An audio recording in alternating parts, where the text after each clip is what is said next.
Hello everyone, कैसे हैं सब लोग। स्वागत है आप सभी का पीडब्ल्यू नर्सिंग कॉलेज प्रेप में। कैसी चल रही है बच्चों आप सबकी पढ़ाई।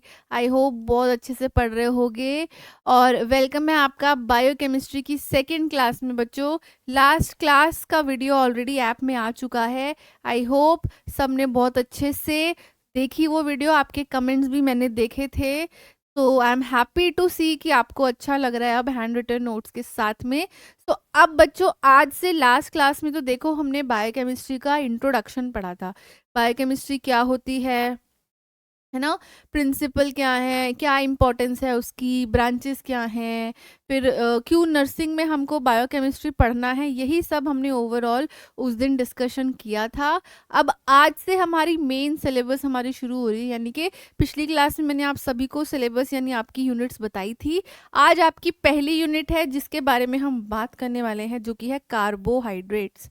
कार्बोहाइड्रेट्स। अब बेटा शुरू करने से पहले एक मैसेज सबको मैं देना चाहती हूँ। आपको मैंने बताया था एक है आपका बायोकेमिस्ट्री, एक है आपका न्यूट्रिशन, है ना। आपके न्यूट्रिशन में भी ऑलरेडी कार्बोहाइड्रेट का वीडियो आ चुका है। तो न्यूट्रिशन में क्या पढ़ेंगे और बायोकेमिस्ट्री में क्या पढ़ेंगे ये डिफरेंस भी मैंने बताया था, पर मैं आज फिर से बता देती हूँ। क्योंकि मैंने लास्ट क्लास जो आपकी न्यूट्रिशन का जो वीडियो अपलोड हुआ है कार्बोहाइड्रेट का, वहाँ पे मैंने एक स्टूडेंट का कमेंट देखा था कि मैम आपने इसमें एब्जॉर्प्शन तो बताया ही नहीं। तो इसीलिए मैंने सोचा कि ये चीज़ मैं पहले आपको क्लियर कर दूँ।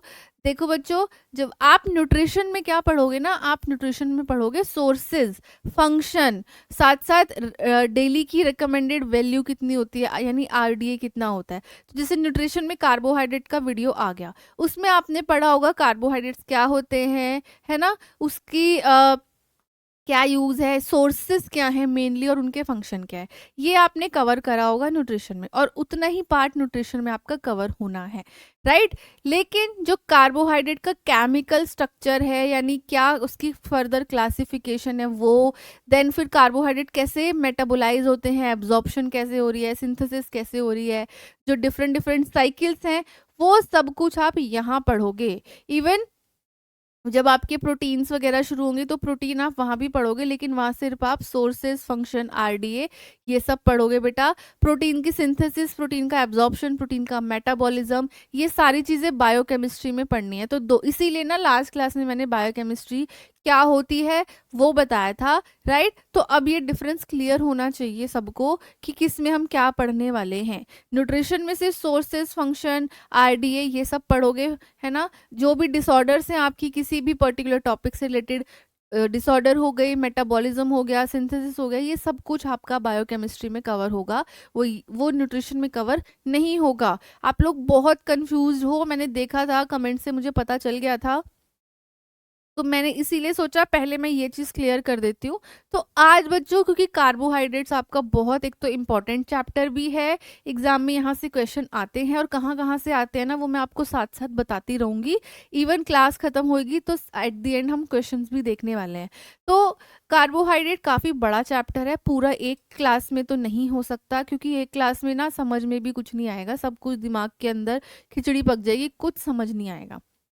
इसीलिए आज हम बात करेंगे कार्बोहाइड्रेट्स होते क्या हैं, उसकी क्लासिफिकेशन, डिटेल में क्लासिफिकेशन पढ़ेंगे, फिर हम फंक्शंस की बात करेंगे, राइट। आज ये फोकस रहेगा, फिर नेक्स्ट क्लास से हम इसके मेटाबॉलिज्म पर आ जाएंगे, जहाँ पे अलग अलग तरीके की साइकिल्स, रिएक्शंस, ये सब हम पढ़ेंगे। क्योंकि काफ़ी बड़ा चैप्टर है, सब कुछ एक साथ पढ़ोगे कुछ समझ में नहीं आने वाला बच्चों। इसीलिए मैं आपको डिवाइड करके पढ़ाऊंगी ताकि आपको भी समझने में आसानी रहेगी। अदरवाइज अगर सब कुछ एक ही साथ बता दिया मैंने, बहुत दिक्कत हो जाएगी आपको, ठीक है। तो चलिए शुरू करते हैं आज की क्लास। टॉपिक लगा लो बच्चों नोटबुक के अंदर, नोटबुक लेकर के बैठना, क्योंकि हैंड रिटन नोट्स होने वाले हैं सारे। पीपीटी के अंदर कुछ भी नहीं है, पीपीटी में सिर्फ इमेज है, अगर कुछ है दिखाने लायक तो। पीपीटी में कुछ नहीं लिखा हुआ मैंने। आप सबने कहा था मैम हैंड रिटन नोट्स चाहिए, हैंड रिटन नोट्स चाहिए, तो मैम आ गई है हैंड रिटन नोट्स के साथ में, तो नोटबुक के साथ रेडी रहना। फर्स्ट क्लास नोट्स आपके बन जाएंगे, आपको दिक्कत नहीं आएगी कोई भी, राइट। और बहुत अटेंटिवली क्लास को सुनना और समझना, तभी ये टॉपिक क्लियर होगा बेटा, वरना अगर ऊपर ऊपर से चला जाएगा अगर आप अटेंटिव होकर नहीं सुनोगे तो चलिए शुरू करते हैं हम।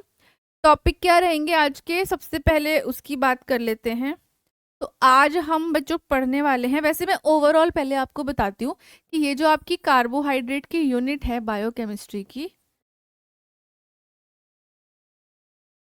इसके अंदर हम कवर करने क्या क्या वाले हैं और आज क्या कवर करेंगे फिर मैं वो बताऊंगी। तो ओवरऑल ना आपकी इस यूनिट के अंदर एक तो डेफिनेशन तो आएगी ही आएगी, डेफिनेशन तो हम पढ़ेंगे ही पढ़ेंगे। देन आपकी क्लासिफिकेशन, जो कि क्लासिफिकेशन बेटा काफ़ी इंपॉर्टेंट है, एग्जाम में direct long answer short notes यहीं से आता है, राइट, जो हम आज कवर भी करने वाले हैं।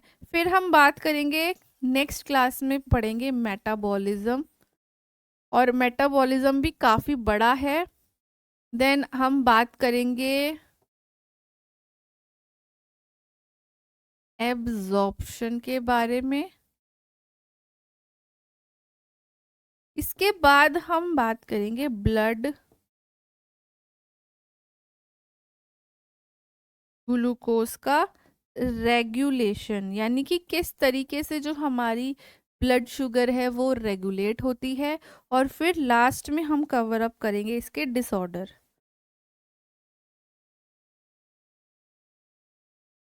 तो ये जो मैंने बोर्ड पर लिखा है बच्चों, ये आपका ओवरऑल ये है कि भाई इस चैप्टर में टोटल है क्या क्या। तो इस पूरे चैप्टर में definition, classification, metabolism, absorption, blood glucose का रेगुलेशन और डिसऑर्डर्स, ये हमें सब कुछ पढ़ना है। इनमें से आज हम क्या कवर करेंगे, हम आज इसकी डेफिनेशन और क्लासिफिकेशन कवर करेंगे, फिर बाकी के पार्ट हम नेक्स्ट क्लास में कवर अप करेंगे, राइट। तो चलिए शुरू करते हैं हमारी इस आज के टॉपिक को। आप लिखना चाहो तो इसको लिख सकते हो कि इसके चैप्टर में है क्या क्या।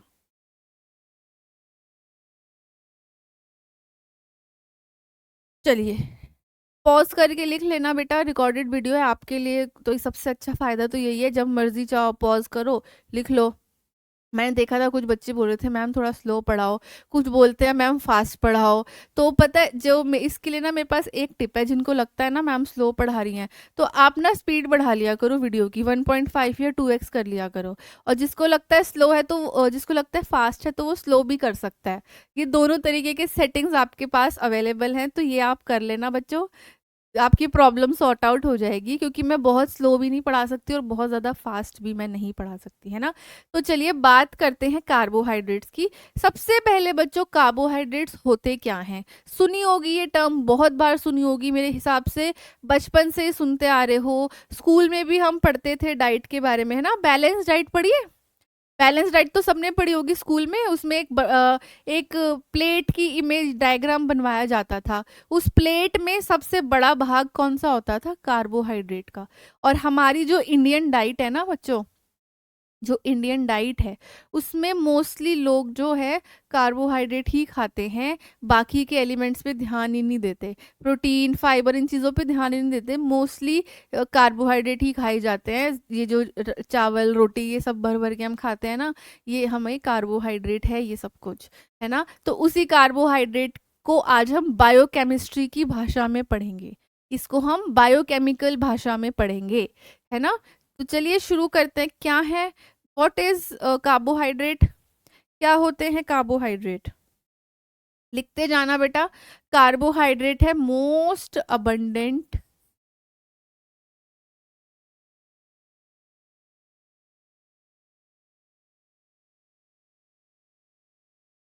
Most abundant molecule in body, सबसे ज्यादा मात्रा में। इनको हम और क्या बोलते हैं, carbohydrates are also known as saccharides, also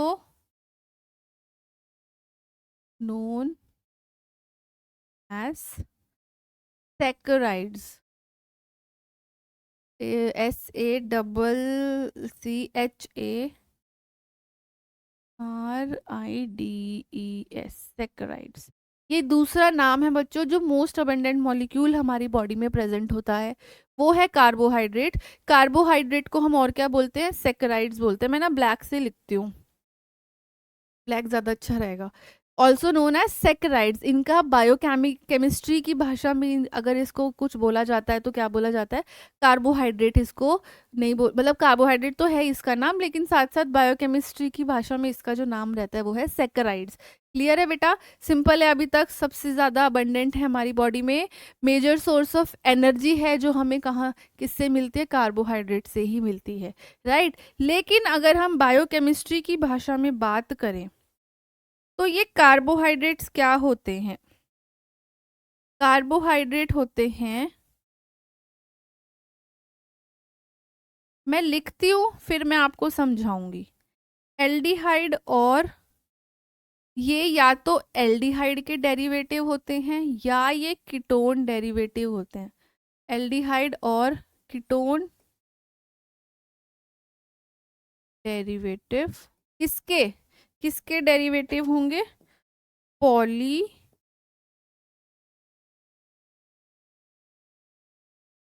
hydroxy polyhydroxy alcohols और एनहाइड्राइड्स। पॉलीहाइड्रोक्सी एल्कोहल्स और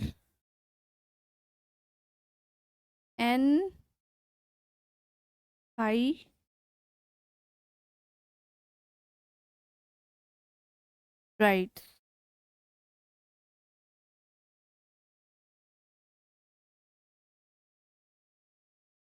क्लियर? सो बायोकेमिस्ट्री की भाषा में कार्बोहाइड्रेट्स क्या होता है? कार्बोहाइड्रेट्स या तो एल्डिहाइड डेरिवेटिव होते हैं या फिर कीटोन डेरिवेटिव होते हैं। किसके? पॉलीहाइड्रोक्सी के। अब ये पॉलीहाइड्रोक्सी क्या है बच्चों?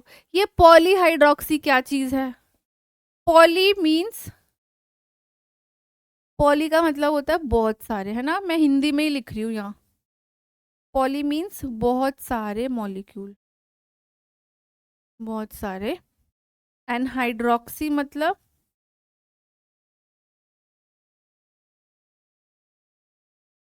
हाइड्रोक्सी क्या होता है? Hydroxy means O H. Hydroxy means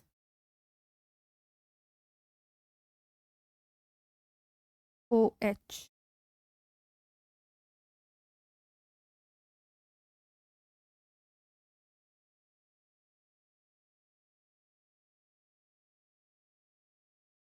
clear? हाँ जी। भाई मैंने बोला कि कार्बोहाइड्रेट क्या होते हैं? पॉलीहाइड्रोक्सी के डेरिवेटिव होते हैं। ये पॉलीहाइड्रोक्सी क्या है? पॉली मीन्स बहुत सारे मॉलिक्यूल, और हाइड्रोक्सी मीन्स जहाँ पर ओ एच आ जाए। जैसे आपने फॉर्मूले सुने होंगे ना, COOH, है ना? तो ये ओ एच क्या है? ये है हाइड्रोक्सी ग्रुप। तो ये कार्बोहाइड्रेट इसी हाइड्रोक्सी यानी इसी पॉलीहाइड्रोक्सी का क्या होता है? इन्हीं के ये डेरिवेटिव्स होते हैं। अब ये दो तरीके के डेरिवेटिव होंगे, या तो ये एल्डिहाइड डेरिवेटिव होंगे या फिर ये कीटोन डेरिवेटिव होंगे। मैं फिर से बताती हूँ बच्चों, कंफ्यूज मत होना। मैंने बोला कार्बोहाइड्रेट्स पॉलीहाइड्रोक्सी के डेरिवेटिव होते हैं, और वो कैसे डेरिवेटिव होंगे? या तो एल्डिहाइड ग्रुप होगा उनके साथ, या फिर उनके साथ होगा कीटोन ग्रुप। अब ये एल्डिहाइड, कीटोन, ये सब ऑलरेडी आपने केमिस्ट्री में पढ़ा ही होगा। ये सब ऑलरेडी आपने केमिस्ट्री में पढ़ा होगा, है ना? तो ये जो पॉलीहाइड्रोक्सी है ना, इसी के डेरिवेटिव को हम बोलते हैं कार्बोहाइड्रेट्स। क्या बोलते हैं? कार्बोहाइड्रेट्स। और उसके अलावा इसका दूसरा नाम क्या है? सैकराइड्स। और क्या बोलते हैं इसको? सैकराइड्स बोलते हैं। तो जब अब एल्डिहाइड है कि कीटोन, कैसे पता चलता है? भाई जहां पर CHO है वो हो गया एल्डिहाइड,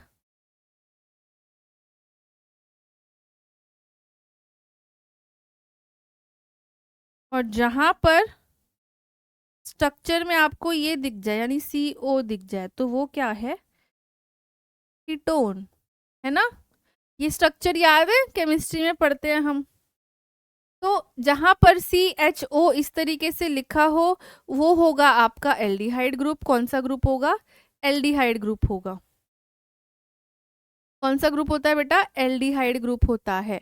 तो या तो ये एल्डिहाइड के डेरिवेटिव हैं या फिर ये कीटोन के। एल्डिहाइड इज CHO और कीटोन इज CO। ये आपने देखा ही होगा, आपने पढ़ा ही है ना? अब बच्चों अब आपके माइंड में एक क्वेश्चन आ सकता है कि मैम, क्या कार्बोहाइड्रेट में एल्डिहाइड और कीटोन दोनों एक साथ हो सकता है डेरिवेटिव? क्या स्ट्रक्चर में दोनों चीजें प्रेजेंट होंगी? इसका आंसर है नहीं, दोनों चीजें नहीं होंगी, या तो एल्डिहाइड होगा या फिर कीटोन होगा। अब पहले बता दो, यहाँ तक क्लियर हो गया? सिंपल, मैंने बोला कि कार्बोहाइड्रेट्स क्या होते हैं, पॉलीहाइड्रोक्सी के डेरिवेटिव होते हैं। किस तरीके के डेरिवेटिव? या तो ये एल्डिहाइड डेरिवेटिव होंगे या फिर ये कीटोन डेरिवेटिव होंगे, दोनों में से एक ही होगा, दोनों साथ में नहीं होंगे।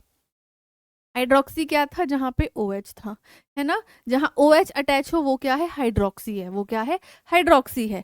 तो एल्डिहाइड को CHO से हम जानते हैं और कीटोन को हम CO से जानते हैं। क्लियर?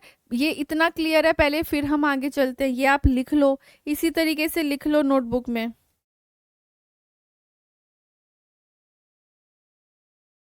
इसी तरीके से लिख लो नोटबुक में।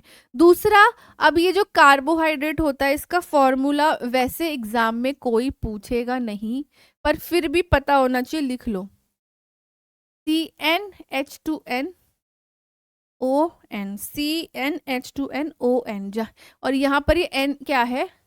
N मतलब नंबर ऑफ कार्बोहाइड्रेट,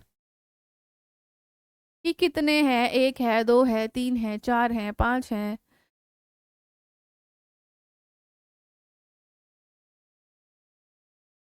क्लियर? इसका फॉर्मूला होता है CnH2nON। N मतलब N है नंबर ऑफ कार्बोहाइड्रेट्स। कार्बोहाइड्रेट्स क्या है बच्चों? पॉलीहाइड्रोक्सी के डेरिवेटिव है। किस तरीके के डेरिवेटिव? या तो एल्डिहाइड या फिर वो कीटोन डेरिवेटिव है, या फिर वो कीटोन डेरिवेटिव है। क्लियर? इसका फॉर्मूला हो गया। इसका दूसरा नाम क्या होता है? सैकराइड्स होता है। यहाँ तक समझ आया?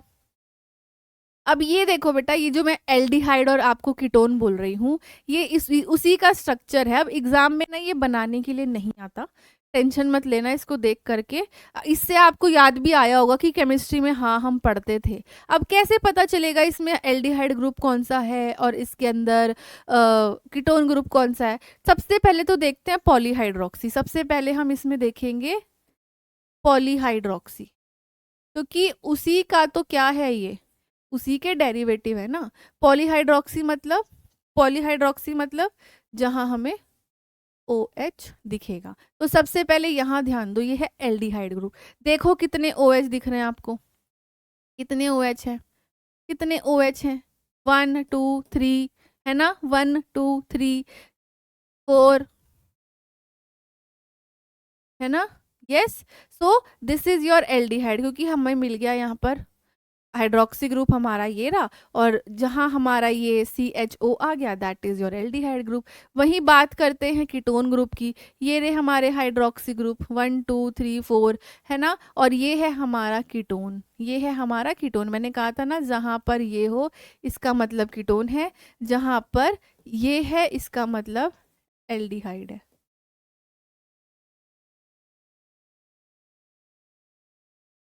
क्लियर हो गया? समझ में आ गया कैसे पता लगाओगे? कैसे पता लगाओगे?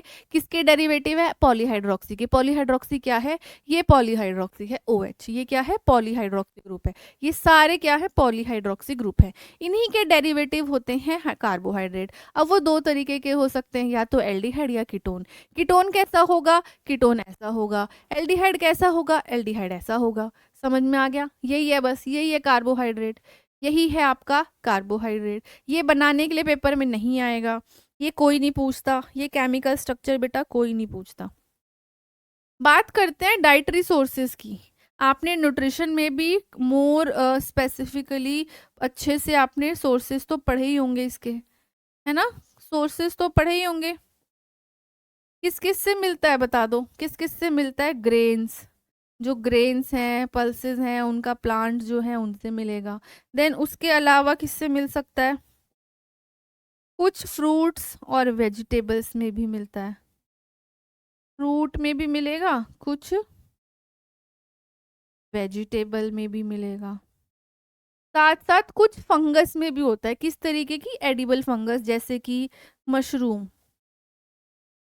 लेकिन कम होता है, लेकिन कम होता है, उतनी मात्रा में नहीं होता।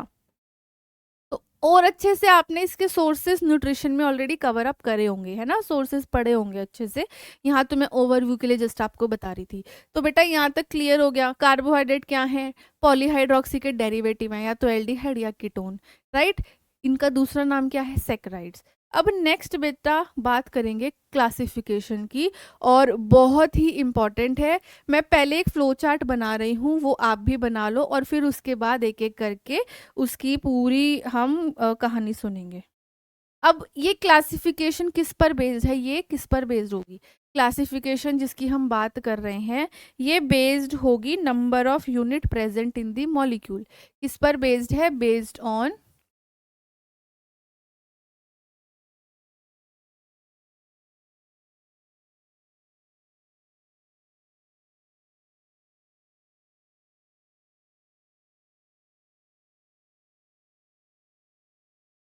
Number of unit present in molecules, कि उस मॉलिक्यूल में कितनी इसके नंबर हैं, एक कार्बोहाइड्रेट है, दो है, ज्यादा है।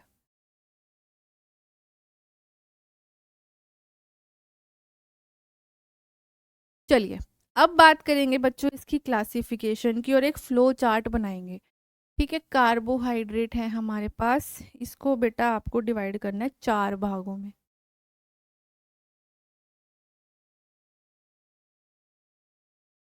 ठीक है, चार।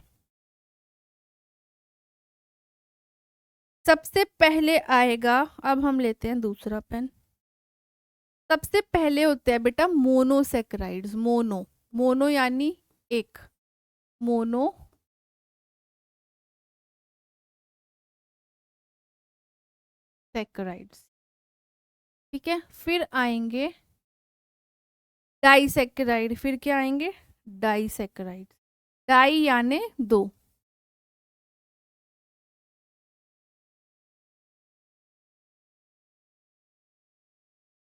पहला आया मोनो, मोनो यानी वन, यानी इसमें कितने मॉलिक्यूल है, वन मॉलिक्यूल है।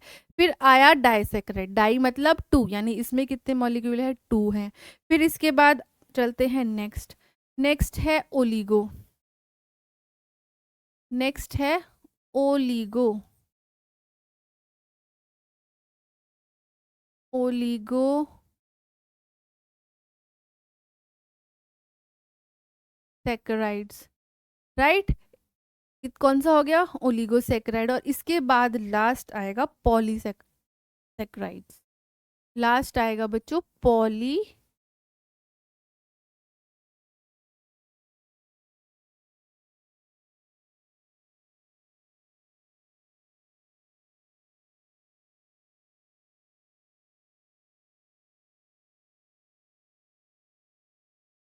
क्लियर, ये चार मेन इसकी क्लासिफिकेशन है बच्चों, ये आप लिख लो। मोनोसेक्राइड, डाइसेक्राइड्स, ओलिगोसेक्राइड्स, पॉलीसेक्राइड, कितनी हो गई, चार। Mono, di, oligo and polysaccharides. अब हर एक के बारे में बात करेंगे, लेकिन पहले बना लो ये। अब मोनोसेक्राइड में बेटा दो डिवीजन है, यानी दो तरीके के होंगे ये, या तो एल्डोस ग्रुप होगा या कीटोस ग्रुप होगा। एक होगा एल्डोस ग्रुप, एक होगा बच्चों ketose group, right. Eldhose, aldehyde, ketose, ketone. ठीक है, अब उसमें भी कितने कार्बन मॉलिक्यूल हैं उसके हिसाब से अलग अलग कैटेगरीज हो जाएंगी, उसके हिसाब से अलग अलग हो जाएंगी। जैसे कि ट्रायोस, ट्रायोस है मतलब तीन कार्बन हो गए।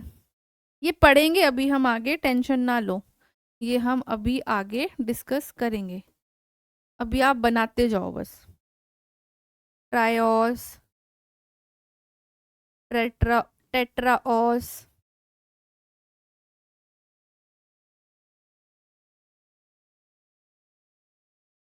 पेंटोस,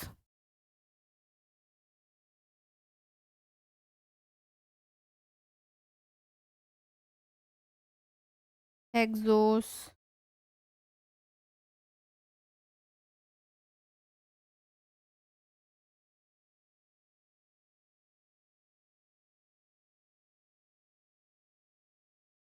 मैंने बोला मोनोसेक्राइड जो होते हैं यानी जिसमें एक शुगर मॉलिक्यूल है, वो फर्दर दो भागों में डिवाइड है, या तो एल्डोस ग्रुप या कीटोस ग्रुप। अब ये एल्डोस और कीटोस में भी हमें क्या देखना है, नंबर ऑफ कार्बन आइटम, कि वो जो एक मॉलिक्यूल है उसमें कितने कार्बन है। अगर उसमें 3 होंगे तो उसको हम ट्रायोस बोलेंगे, अगर उसमें 4 होंगे तो उसको टेट्रोस बोलेंगे, अगर उसमें 5 होंगे तो उसको पेंटोस बोलेंगे, उसमें 6 होंगे तो हेक्सोस बोलेंगे, 7 होंगे तो हेप्टोस बोलेंगे, है ना। ये तो वर्डिंग सबको पता है ना, ट्राई मतलब 3, टेट्रा मतलब 4, पेंटा मीन्स 5, हेक्सामीन 6, है ना। तो वही है, अभी और डिटेल में बात करेंगे, अभी आप इतना बनाते हुए चलो, इतना बनाते चलो। फिर डाइसेक्राइड्स में भी आएगा आपका दो तरीके, क्या क्या, एक रिड्यूसिंग, दूसरा नॉन रिड्यूसिंग।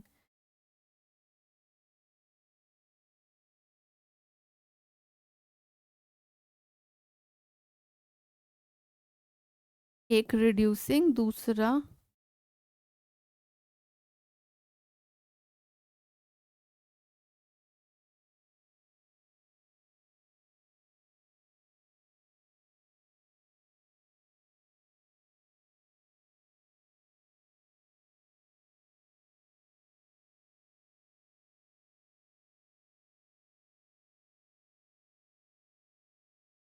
रिड्यूसिंग के एग्जाम्पल है माल्टोस, लैक्टोस, जो सबसे कॉमन आपने सुने भी होंगे, एंड आइसोमेल्टोस।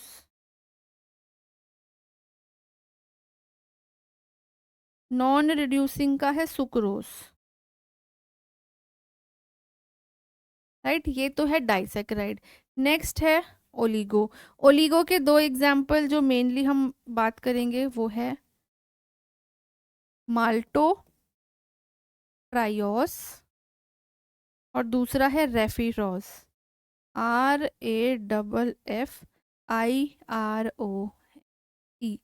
राइट। और फिर आएंगे पॉलीसेक्राइड। अब बेटा पॉलीसेक्राइड मैं इधर लिख रही हूँ क्योंकि ये दो तरीके के होते हैं और दोनों के बारे में लिखना है तो जगह नहीं है, तो मैं इस तरीके से लिख रही हूँ। एक होता है होमोपॉलीसेक्राइड,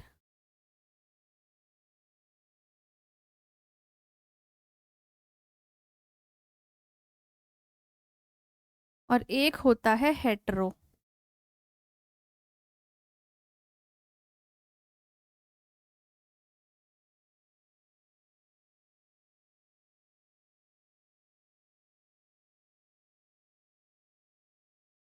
मैंने बोला बच्चों, मैं अब यहाँ यूज करती हूँ ये वाला, एक बार मैं लिख लूँ फिर आपको बताती हूँ, फिर आपको मैं एक्सप्लेन करूंगी। स्टार्च, इसका एग्जाम्पल है ग्लाइकोजन, सेलुलोज। और हेट्रोपॉलीसेकेराइड के एग्जाम्पल हैं सबसे कॉमन हाइयालुरोनिक एसिड, जिसका नाम इस बहुत सुना होगा, एड में देखा होगा।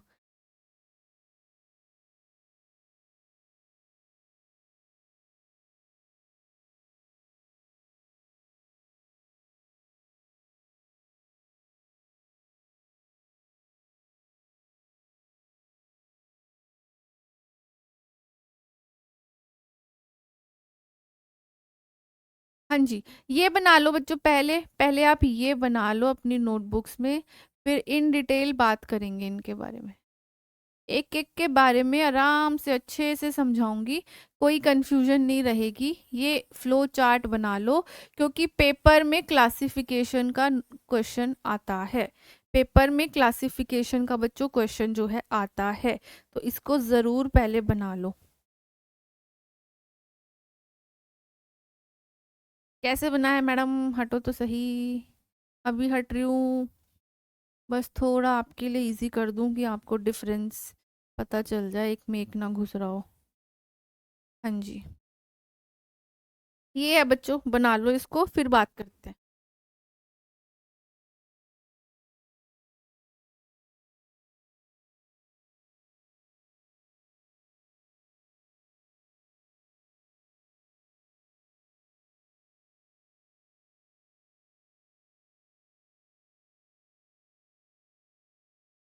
राइट बेटा। चलो अब मैं आपको बताती हूँ। देखो पॉज करके आप आराम से इसको बना लेना। मैंने पूरा बोर्ड खाली छोड़ा हुआ है, पॉज करोगे तो अच्छे से आपको दिख जाएगा। लास्ट वाला ये सेक्राइड है, अगर आपको यहाँ दिक्कत है थोड़ी सी, ये सेक्राइड लिखा है, पॉलीसेक्राइड। लास्ट वाला अगर पूरा इसमें अच्छे से शो नहीं हो रहा होगा, है ना, पॉलीसेक्राइड है बेटा। वो जो लास्ट में लिखा है वो पॉलीसेक्राइड है, पॉलीसेक्राइड्स। ये पॉलीसेक्राइड, उसी के दो पार्ट, होमोपॉलीसेक्राइड और हेटेरोपॉलीसेक्राइड। अब भाई पॉज करके आराम से बना लेना, मैं आपको आगे बताती हूँ। भाई हम बात कर रहे थे क्लासिफिकेशन की। मैंने बोला मेनली 4 तरीके के कार्बोहाइड्रेट्स हैं, मोनोसेक्राइड्स, डाइसेक्राइड्स, ओलिगोसेक्राइड्स और हमारा पॉलीसेक्राइड। क्लियर, ये 4 मैंने बताए। उसमें से सबसे पहला है मोनोसेक्राइड, जिसके 2 कार्बोनिल ग्रुप होते हैं, एक है एल्डोस, एक है हमारा कीटोस। अब एल्डोस और कीटोस में फर्दर कितने नंबर ऑफ कार्बन है उसके हिसाब से उसका स्ट्रक्चर होगा, यानी 3 है तो ट्रायोस, 4 है तो टेट्रोस, 5 है तो पेंटोस, 6 है तो हेक्सोस। क्लियर, अभी बात करेंगे इसके बारे में। फिर आते हैं disaccharides. Disaccharide reducing and non reducing. Reducing के एग्जाम्पल है हमारे maltose, lactose, isomaltose. And non reducing का है सुक्रोस, ये यू है बच्चों, ये यू है, अगर इसमें थोड़ा समस्या लग रही है तो यू है, ये यू, सुक्रोस, शुगर केन वाला। फिर आएगा ओलिगोसेक्राइड्स, जिसमें जिसके एग्जाम्पल है माल्टोट्रायोस और रेफिरोस। देन हमारे पास है लास्ट पॉलीसेक्राइड, जो 2 तरीके का होता है, होमोपॉलीसेक्राइड्स और हेटेरोपॉलीसेक्राइड्स। दोनों के एग्जाम्पल मैंने आपको मेंशन करे हैं।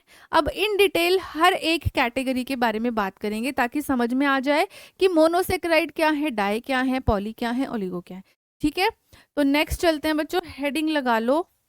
ये देखो, ये सेम चीज जो पीछे मैंने लिखी थी, कार्बोहाइड्रेट्स को और 2 उसमें भी डिवाइड किया जाता है, सिंपल कार्बोहाइड्रेट और कॉम्प्लेक्स। सिंपल में आते हैं मोनो और डाइसेक्राइड्स, और कॉम्प्लेक्स में आते हैं ओलिगोसेक्राइड और पॉलीसेक्राइड्स, क्योंकि इनके स्ट्रक्चर थोड़े से कॉम्प्लेक्स हैं। क्लियर, ये पीछे ऑलरेडी ये पूरी बड़ी वाली टेबल में हमने ऑलरेडी देख लिया है। सिंपल और कॉम्प्लेक्स में भी फर्दर डिवाइड है, ये भी हो गया। अब नेक्स्ट बच्चों, पहले हेडिंग लगा लो मोनोसेक्राइड्स। सबसे पहले अपनी नोटबुक्स में लिख दो मोनोसेक्राइड्स। भाई मोनोसेक्राइड्स क्या होते हैं? ये होती है सिंपल शुगर। ये क्या होती हैं? ये होती हैं simple sugar. Simple sugar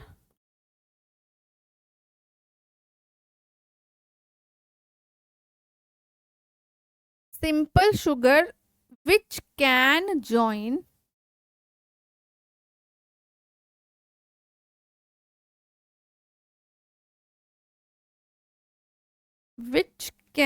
join in several ways। several मतलब बहुत सारे तरीकों से ये जुड़ती है। several ways to form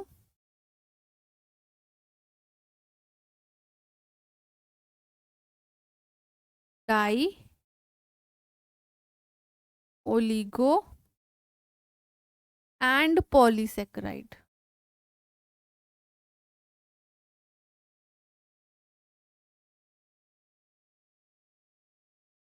बेटा मैंने बोला ये मोनोसेक्राइड्स क्या होती हैं, पहले ये समझते हैं।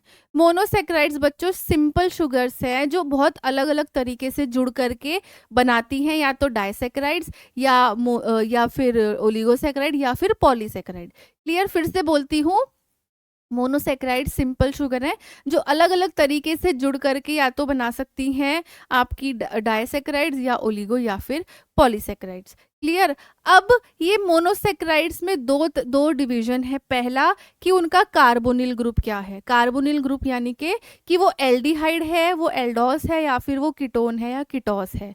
क्लियर, दूसरा कि नंबर ऑफ कार्बन एटम कितने हैं, नंबर ऑफ कार्बन एटम कितने हैं। तो इसको एक बार ध्यान से सुनो। मोनोसेक्राइड्स को दीज कैन बी डिवाइडेड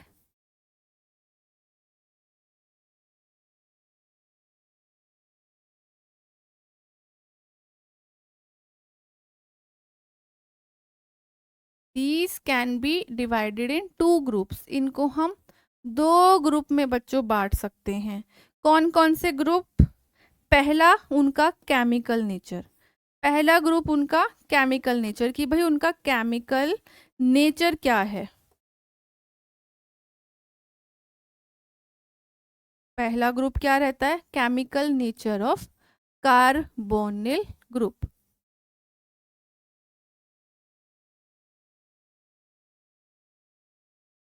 पहला रहेगा कार्बोनिक ग्रुप, यानी कि या तो एल्डोस होंगे या कीटोस होंगे।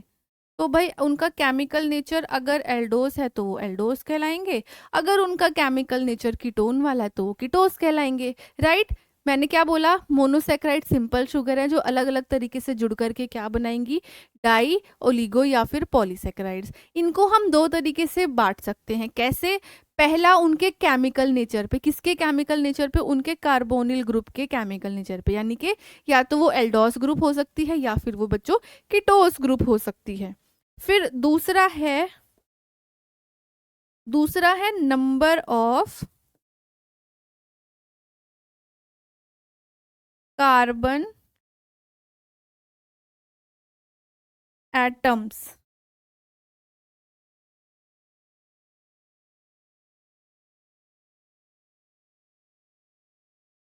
अब बच्चों जरा ध्यान से सुनना, मैंने क्या बोला आपको, मैं क्या बताना चाहती हूँ। मैंने बोला भाई मोनोसेक्राइड्स क्या है? सिंपल शुगर है। क्या है? सिंपल शुगर है जो अलग अलग तरीके से जुड़ के बना सकती है क्या? डाइसेक्राइड्स, ओलिगो या फिर पॉलीसेक्राइड्स। ठीक है, इतना क्लियर है। अब फिर मैंने बोला भाई इन मोनोसेक्राइड्स को हम दो तरीके से डिवाइड कर सकते हैं। पहला उनके केमिकल नेचर पे, उनके कार्बोनिल ग्रुप के केमिकल नेचर पे, यानी कि या तो एल्डोस होगी या फिर कीटोस होगी। दूसरा कि उनके अंदर कितने नंबर ऑफ कार्बन एटम्स हैं, कितने नंबर ऑफ कार्बन एटम है उनकी चेन में, कितने नंबर ऑफ कार्बन एटम है उनकी चेन में। अगर 3 है तो ट्रायोस, 4 है तो टेट्रा, 5 है तो पेंटा, 6 है तो हेक्सा, 7 है तो हेप्टा। राइट? ये क्लियर हो गया? यहाँ तक क्लियर है? मैंने बोला दो भाग में डिवाइड कर सकते हैं, एक उनके केमिकल नेचर पे, कार्बोनिल ग्रुप के केमिकल नेचर पे, दूसरा कितने नंबर ऑफ कार्बन एटम है उनकी चेन में। उस हम इन दो तरीकों से हम मोनोसेक्राइड्स को बच्चों बांट सकते हैं, कैटेगराइज कर सकते हैं। ये आप लिख लो।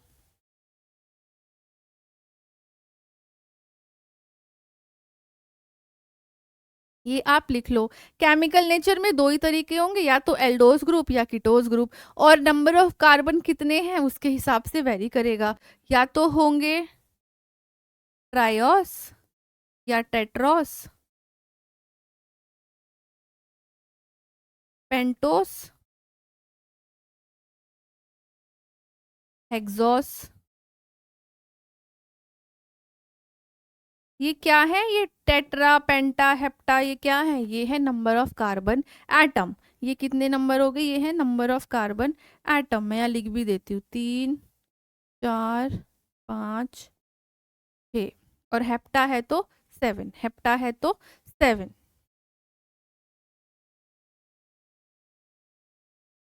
क्लियर है? बढ़े आगे? इतना क्लियर हो गया? आई होप अच्छे से समझ आ गया होगा। दो भाग में कुछ भी नहीं है, सिर्फ दो तरीके से डिवाइड होता है, एक उनका केमिकल नेचर, दूसरा उनके नंबर ऑफ कार्बन एटम। अब पहले बात करते हैं केमिकल नेचर की, पहले केमिकल नेचर की।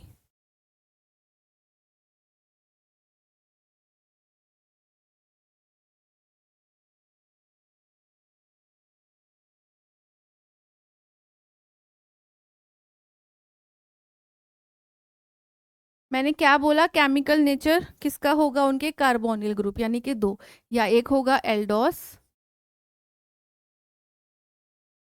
एक होगा कीटोस। तो एल्डोस है यानी एल्डिहाइड है, तो इसमें क्या होगा? इसमें होगा CHO ग्रुप। CHO ग्रुप किस पे होगा? ये CHO ग्रुप किस पे होगा? ये CHO group on carbon 1, on carbon, जो कार्बन एटम 1 है ये उस पर होगा, ऑन कार्बन 1। एग्जाम्पल, इसका एग्जाम्पल, इसका एग्जाम्पल है बच्चों ग्लूकोस।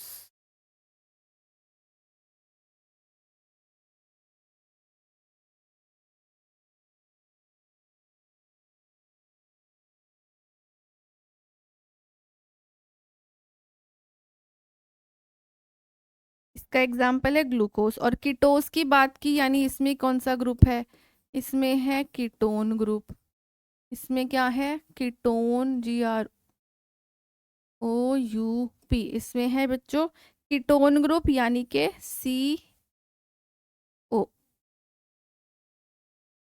CO eight carbon 2। कौन से नंबर ऑफ कार्बन पे, दूसरे नंबर ऑफ कार्बन पे 2 होगा। Example,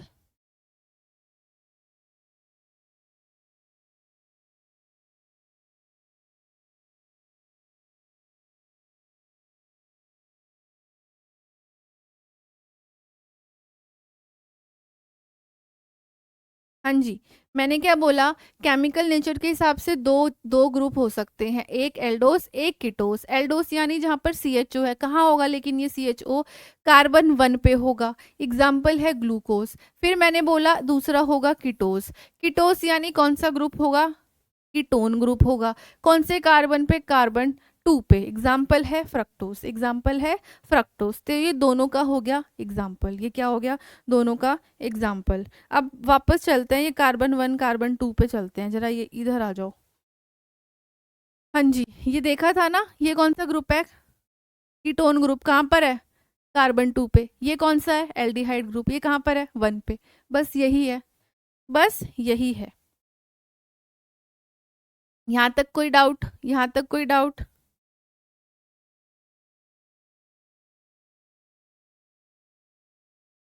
clear. एक और बात लिख लो बच्चों, कभी कभी कीटोन को डिनोट करने के लिए, कीटोन इज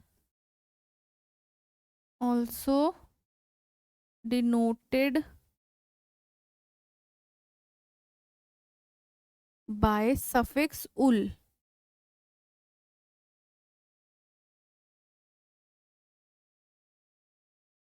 या यानी कि कहीं कहीं पर आपको कीटोन ग्रुप जो है वो किससे डिनोट होगा, सफिक्स उल, या जब लिखा हुआ है UL। जब क्या लिखा हुआ है, UL लिखा हुआ है। एग्जाम्पल बताती हूँ, एरिथ्रुलोस। Example, example एरिथ्रुलोस।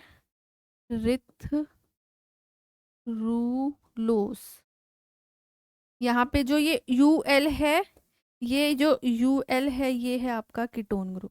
तो कहने का मतलब क्या हुआ कि कभी कभी कीटोन को डिनोट करने के लिए UL भी यूज होता है।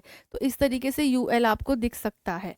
क्लियर है बच्चों, क्लियर है। केमिकल नेचर पे मोनोसेक्राइड्स कैसे डिवाइड हो रहे हैं, दो तरीके से, या तो एल्डिहाइड ग्रुप या कीटोस ग्रुप। एल्डिहाइड होगा तो क्या बोलेंगे, एल्डोस। कीटोन होगा तो कीटोस बोलेंगे। एग्जाम्पल, एल्डोस में कार्बन 1 पे होगा, एग्जाम्पल क्या है, ग्लूकोज है। कीटोस में कार्बन 2 पे होगा, एग्जाम्पल क्या है, एग्जाम्पल क्या है बच्चों, एग्जाम्पल है हमारा फ्रक्टोज। और कभी कभी कीटोन को डिनोट करने के लिए UL भी यूज होता है, सफिक्स UL भी यूज होता है। अब आगे चलते हैं, अब बात करते हैं इसकी सेकंड वाली। सेकंड किस तरीके से डिवाइड कर रहे थे हम, सेकंड कैसे डिवाइड हो रहा था, नंबर ऑफ कार्बन एटम पे। सेकंड डिवीजन थी नंबर ऑफ कार्बन एटम। वैसे तो आई होप ये ऑलरेडी क्लियर है, मैंने बताया भाई कितने कार्बन है उसके स्ट्रक्चर में, उसके ऊपर ये डिपेंड करेगा, उसके ऊपर ये डिपेंड करेगा। 3 है तो ट्रायोस बोलेंगे, 4 है तो टेट्रोस बोलेंगे। पहले बात करते हैं ट्रायोस की।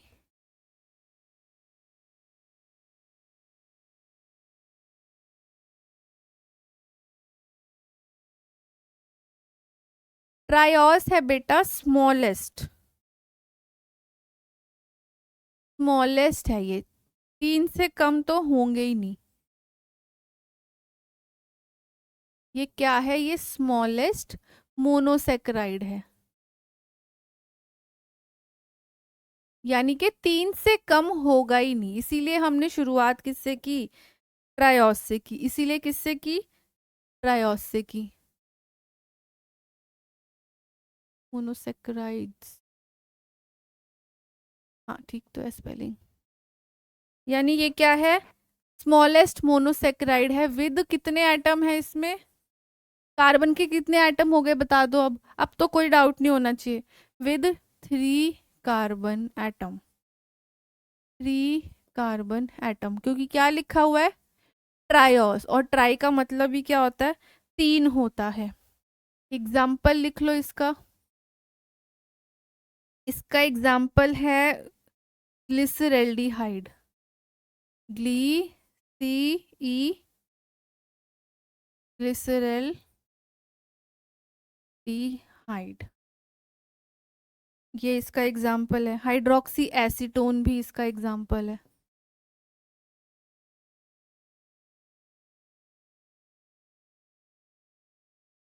मैंने क्या बोला, मैंने बोला ट्रायोस जो है वो सबसे स्मॉलेस्ट मोनोसेक्राइड है जिसमें 3 कार्बन एटम होंगे, 3 से नीचे कोई है ही नहीं, है ना। और एग्जाम्पल क्या है, ग्लिसरल्डिहाइड और हाइड्रोक्सी एसीटोन, तो ये तो हो गया ट्रायोस। नेक्स्ट बात करते हैं बच्चों टेट्रोस की। नेक्स्ट किसकी बारी आ गई, नेक्स्ट आ गई टेट्रोस की, TETROSE। नेक्स्ट है टेट्रोस। टेट्रोस मतलब 4 कार्बन, है ना। टेट्रोस मतलब 4 कार्बन, कोई डाउट। एग्जाम्पल बताती हूँ, एरिथ्रोस और एरिथ्रुलोस। तो एरिथ्रुलोस क्या हो गया, वो हो गया एसीटोन ग्रुप, ओ सॉरी कीटोन ग्रुप।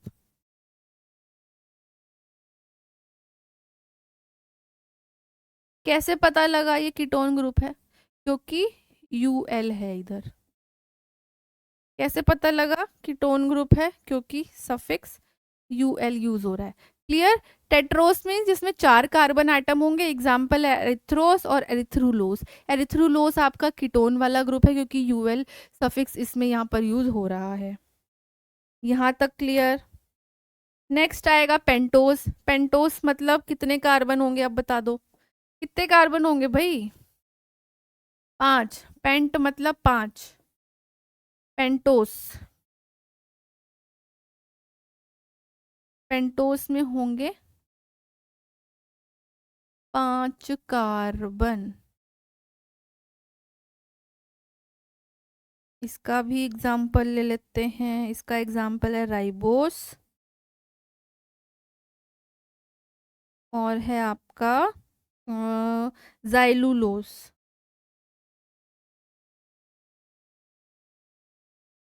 ठीक है, ये हो गया पेंटोस। फिर हमने एक और पढ़ा था हेक्सोस। हेक्सोस में कितने हो गए बच्चों, 6। कितने carbon atom, 6 carbon atom, 6 carbon.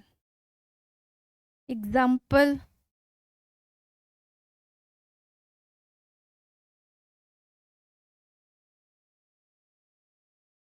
Glucose, fructose.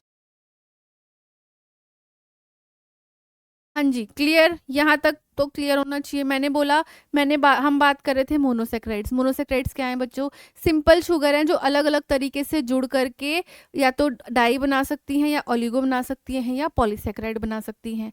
इनको हम 2 ग्रुप में डिवाइड करते हैं। पहला, उनके कार्बोनिल ग्रुप का केमिकल नेचर, यानी कि या तो एल्डोज ग्रुप होगा या कीटोस ग्रुप होगा। दूसरा, इनके नंबर ऑफ कार्बन एटम। तो अगर 3 एटम है तो ट्रायोस, जो ट्रायोस क्या होता है सबसे स्मॉलेस्ट है।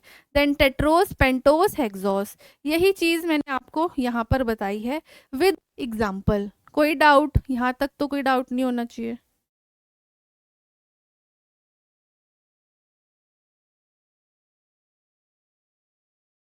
क्लियर है बेटा। तो ये हो गया हमारा क्या, मोनोसेक्राइड खत्म। अब नेक्स्ट बात करेंगे किसकी, डाइसेक्राइड्स की।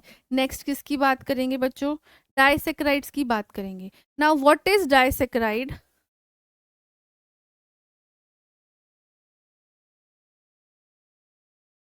डाइसेक्राइड्स में क्या होता है बेटा, डाइसेक्राइड में 2 या उससे ज्यादा सिमिलर या डिसिमिलर मोनोसेक्राइड की यूनिट होती है।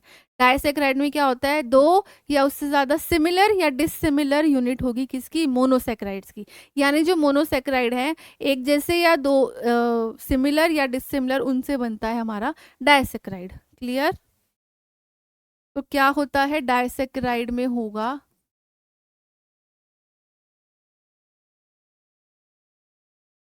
कंसिस्ट ऑफ टू सिमिलर, या तो दो सिमिलर होंगे, क्या सिमिलर होंगे, मोनोसेक्राइड, या फिर दो डिसिमिलर होंगे।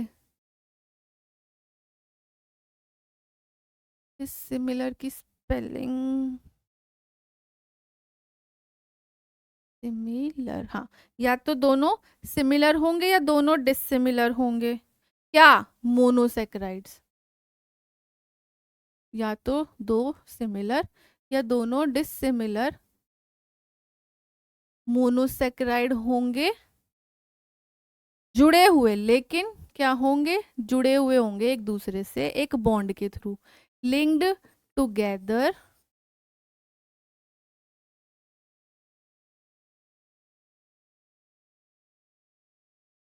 लिंक्ड टुगेदर बाय एक बॉन्ड, बाय अ बॉन्ड। मैंने क्या बोला भाई, डाइसेक्राइड्स मतलब डाइसेक्राइड में दो सिमिलर या डिसिमिलर मोनोसेक्राइड होंगे, या तो दोनों सिमिलर होंगे, दोनों एल्डोस एल्डोस हो गए, या एक एल्डोस एक कीटोस हो गया, ये दोनों मिलकर के बनाएंगे क्या, डाइसेक्राइड। और ये दोनों जुड़े हुए होंगे एक बॉन्ड से, किस बॉन्ड से, ग्लाइकोसिडिक बॉन्ड। किससे जुड़े होंगे बेटा, ग्लाइकोसिडिक बॉन्ड। जो इनके बीच का बॉन्ड है जो इनको जोड़ के रखेगा, उस बॉन्ड का नाम है ग्लाइकोसिडिक बॉन्ड। क्या नाम है, ग्लाइकोसिडिक बॉन्ड। एग्जाम्पल लेते हैं,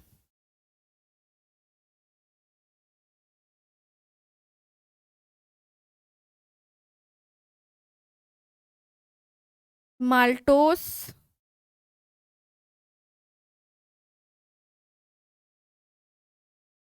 लैक्टोस, और है हमारा हमारा सुक्रोज। फिर से बताती हूँ बच्चों, डाइसेक्राइड मतलब डाइसेक्राइड बने होते हैं दो या तो सिमिलर या दो डिसिमिलर मोनोसेक्राइड से, और ये जुड़े हुए होते हैं एक बॉन्ड से, जिस बॉन्ड का नाम क्या है, ग्लाइकोसिडिक बॉन्ड है। इस बॉन्ड का नाम क्या है, ग्लाइकोसिडिक बॉन्ड है। ये ग्लाइकोसिडिक बॉन्ड क्या होता है, ग्लाइकोसिडिक बॉन्ड क्या होता है भाई, बता दो। एक कार्बोहाइड्रेट मॉलिक्यूल को दूसरों कार्बोहाइड्रेट मॉलिक्यूल से जोड़ता जो है उसको ही बोलता है ग्लाइकोसिडिक बॉन्ड। उसी को बोलते हैं ग्लाइकोसिडिक बॉन्ड, यानी एक मॉलिक्यूल को दूसरे मॉलिक्यूल से ये जोड़ रहा है। और कौन से मॉलिक्यूल है, या तो दो सिमिलर होंगे या दो दो डिसिमिलर मोनोसेक्राइड्स होंगे, वही क्या बना देंगे, डाइसेक्राइड। एग्जाम्पल है माल्टोस, लैक्टोस, सुक्रोज। क्लियर, ये देख लो बेटा, लिख लो इसको।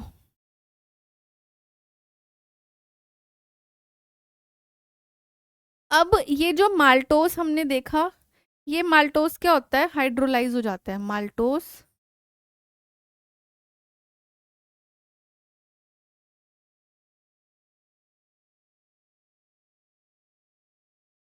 माल्टोस को हाइड्रोलाइज यानी कि एक तरीके से मान लो घोलने वाला काम कौन कर रहा है, माल्टेस। माल्टेस क्या है, एक एंजाइम है जो इसको तोड़ता है। माल्टेस एंजाइम की मदद से ये हाइड्रोलाइज बच्चों हो जाता है, कौन, माल्टोस। राइट, एंजाइम क्या कर रहा है, इसकी चेन को तोड़ रहा है, क्या कर रहा है, तोड़ रहा है।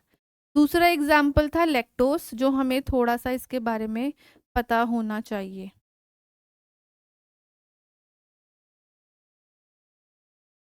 लैक्टोस बेटा रिड्यूसिंग है,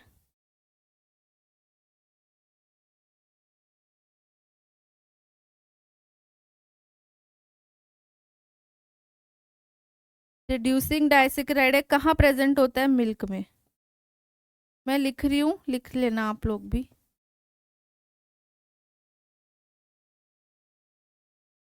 अभी समझेंगे इसको, चिंता ना करो। मिल्क में होता है, इसीलिए इसका नाम ना मिल्क शुगर भी है।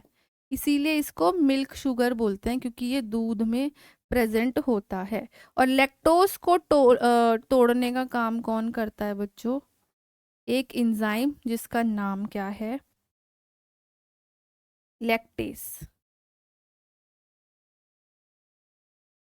एंजाइम है लैक्टेस जो इसको हाइड्रोलाइज करता है, और क्या बन जाता है, ग्लूकोज प्लस गैलेक्टोज, टूट के क्या मिलता है, ग्लूकोज मिलता है और गैलेक्टोज बच्चों मिलता है। अब ध्यान देते हैं, लिख लो इसको, फिर इसके बारे में समझते हैं।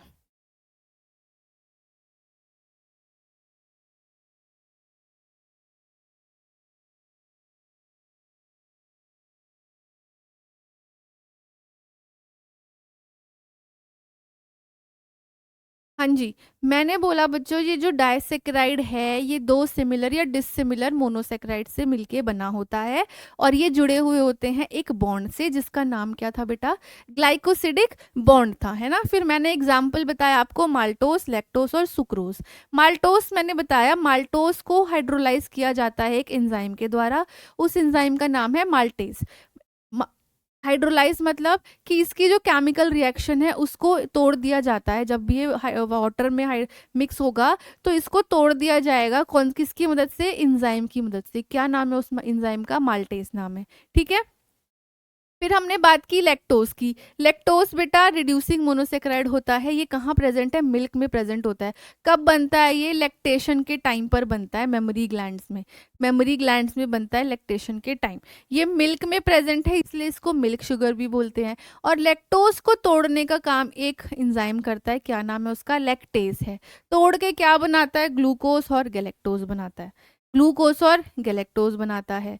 इसी का एक और एग्जाम्पल हमारे पास है सुक्रोज। सुक्रोज,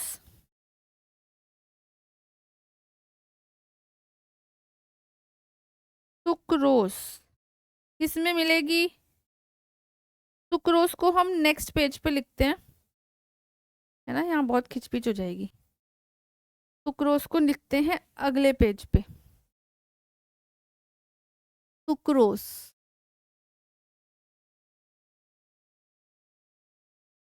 सुक्रोज को इन्वर्ट शुगर बोला जाता है, इसका दूसरा नाम है बच्चों इन्वर्ट शुगर। क्यों है, क्योंकि इसको, इसकी केमिकल रिएक्शन जो एंजाइम ब्रेक करता है ना उसका नाम है इन्वर्टेज, इसलिए इसका नाम है इन्वर्ट शुगर। कहाँ मिलती है ये, प्लांट में, फाउंड इन प्लांट, प्लांट में मिलती है इन्वर्ट शुगर, इसको हम बोलते हैं। दूसरा टेबल शुगर भी बोला जाता है इसको, टेबल शुगर इसको बोला जाता है, या इसको बोला जाता है केन शुगर, केन, CANE, केन। सबने सुना है ना वो शुगर केन, गन्ना जो होता है गन्ना, उसमें से, उसी से मिलती है हमें ये सुक्रोज, उसी से मिलती है ये सुक्रोज। अब इसका जो एंजाइम है वो कौन सा है, यानी कि ये किसकी मदद से हाइड्रोलाइज्ड होता है, यानी कि किसकी मदद से ये ब्रेक डाउन होता है, hydrolysed to glucose plus fructose, यानी कि जब इसको हाइड्रोलाइज किया जाता है, इसको पानी के साथ इसकी रिएक्शन तोड़ी जाती है तो हमें मिलता है ग्लूकोज और फ्रक्टोज। और तोड़ता कौन है इसको, एंजाइम, उस एंजाइम का नाम क्या है, इन्वर्टेज, इन्वर्टेज एंजाइम।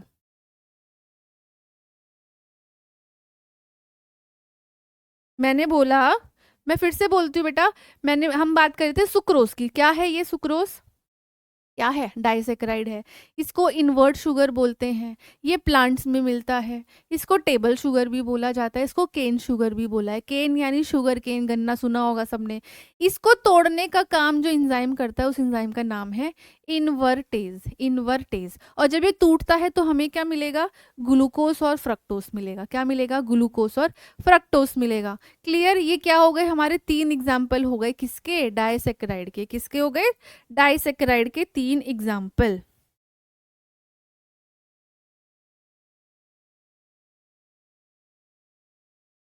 ये लिख लो,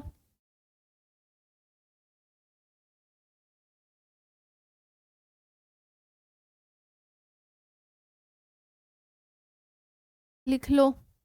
प्लस मैंने पीछे आपको बताया था ये रिड्यूसिंग डाइसेक्राइड, रिड्यूसिंग और नॉन रिड्यूसिंग का मतलब क्या होता है, रिड्यूसिंग और नॉन रिड्यूसिंग का मतलब क्या होता है, जो रिड्यूसिंग कार्बोहाइड्रेट्स होते हैं उनके अंदर एल्डिहाइड और कीटोन ग्रुप होता है, जो नॉन रिड्यूसिंग होते हैं उनके अंदर एल्डिहाइड और कीटोन ग्रुप नहीं होता। यही बेसिक सा डिफरेंस है बच्चों, नॉन रिड्यूसिंग के अंदर कोई फ्री एल्डिहाइड और कीटोन ग्रुप नहीं होता, रिड्यूसिंग के अंदर होता है, राइट। और हमारा रिड्यूसिंग का एग्जाम्पल है कौन सा, लैक्टोज। क्या एग्जाम्पल है, लैक्टोज। क्लियर बेटा, फिर से बताऊं, डाइसेक्राइड में क्या है, दो सिमिलर या डिससिमिलर मोनोसेक्राइड्स हैं जो जुड़े हुए हैं एक बॉन्ड से, जिसका नाम क्या है, glycosidic bond. Example maltose, maltose, lactose और सुक्रोज। माल्टोस को हाइड्रोलाइज करने का काम, यानी उसकी केमिकल रिएक्शन को वाटर के साथ जब उसकी केमिकल रिएक्शन होगी उसको तोड़ने का काम जो एंजाइम करता है उसका नाम है माल्टेस, राइट। फिर हमने बात की लैक्टोस की। लैक्टोस होता है मिल्क के अंदर प्रेजेंट, इसीलिए इसको मिल्क शुगर भी बोलते हैं। लैक्टोज को तोड़ने का काम जो एंजाइम करता है उसका नाम है लैक्टेस। तोड़ के बनाता क्या है, ग्लूकोस और गैलेक्टोस बनाता है। फिर हमने बात की तीसरे एग्जाम्पल की, जो कि क्या है, सुक्रोस, जिसको हम इन्वर्ट शुगर भी बोलते हैं। ये प्लांट में मिलता है, इसको केन शुगर भी बोला जाता है। इसको तोड़ने का काम जो एंजाइम करता है उसका नाम है इन्वर्टेज, और तोड़ के देता क्या है, ग्लूकोस और फ्रक्टोस, ग्लूकोस और फ्रक्टोस।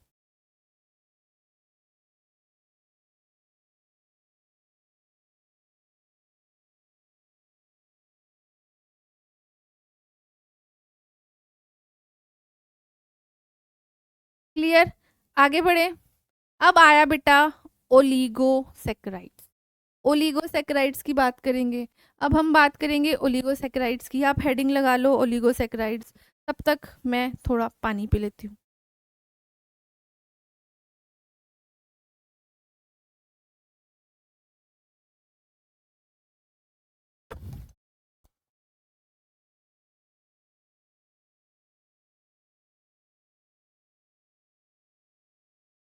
चलिए बात करते हैं ओलिगोसेक्राइड्स की। बेटा ओलिगोसेक्राइड्स बच्चों तब बनते हैं जब दो या उससे ज्यादा मोनोसेक्राइड्स आपस में जुड़ते हैं। कब बनते हैं, दो या उससे ज्यादा मोनोसेक्राइड जब जुड़ते हैं और लिंक होते हैं एक बॉन्ड से। बात करेंगे इसकी भी, लिख लीजिए। चलिए,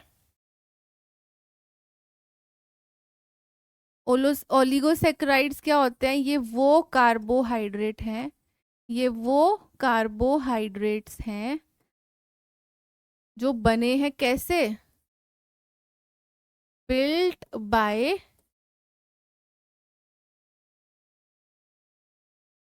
linking of by linking more than two. क्या टू, मोनोसेक्राइड्स। जब दो से ज्यादा मोनोसेक्राइड्स जुड़ते हैं तब बनते हैं ओलिगोसेक्राइड्स, सेक्राइड्स, राइट। और ये कैसे जुड़े हैं,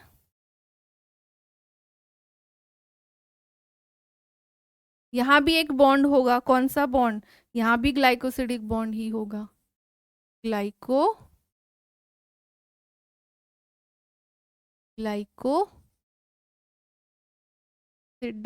बॉन्ड। क्या होगा, glycosidic bond. Example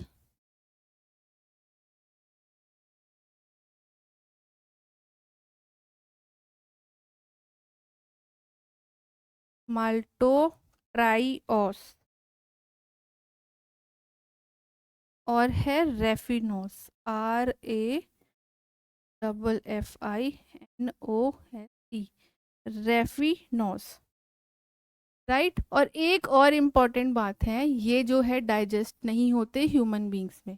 most of them not digested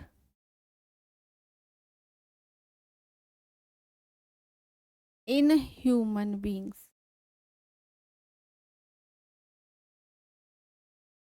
ठीक है बेटा, चलो एक्सप्लेनेशन में चलते हैं। मैंने बोला ओलिगोसेक्राइड्स तब बनते हैं जब दो से ज्यादा मोनोसेक्राइड्स की यूनिट आपस में जुड़ी होती है, किसके द्वारा, ग्लाइकोसिडिक बॉन्ड के द्वारा। किसके द्वारा जुड़ी है, ग्लाइकोसिडिक बॉन्ड के द्वारा जुड़ी हुई है। एग्जाम्पल है माल्टोट्रायोस और रेफिनोस। और ये वाले जो सेक्राइड्स हैं, ये जो हैं मोस्ट ऑफ देम हमारी ह्यूमंस के अंदर डाइजेस्ट नहीं होते। ह्यूमंस के अंदर ये डाइजेस्ट बच्चों नहीं होते। क्लियर है? सो ओलिगोसेक्राइड्स के बारे में ज़्यादा कुछ इतना डिटेल में पढ़ने की ज़रूरत नहीं है, नीड नहीं है, this is more than enough. बस याद रखो ओलिगोसेक्राइड्स कब बनते हैं, जब दो से ज़्यादा मोनोसेक्राइड्स की यूनिट आपस में जुड़ती है ग्लाइकोसिडिक बॉन्ड के द्वारा। और एग्जाम्पल हो गया आपका माल्टोट्रायोस और रेफिनोस, राइट। और मोस्ट इसमें से मोस्ट ऑफ देम जो है ह्यूमंस में डाइजेस्ट बच्चों नहीं होते। क्लियर? चलिए आगे चलते हैं और बात करते हैं पॉलीसेक्राइड्स की। और बेटा पॉलीसेक्राइड्स बहुत इंपॉर्टेंट है, बहुत इंपॉर्टेंट है। पॉलीसेक्राइड्स पे आइए। पॉलीसेक्राइड्स का दूसरा नाम है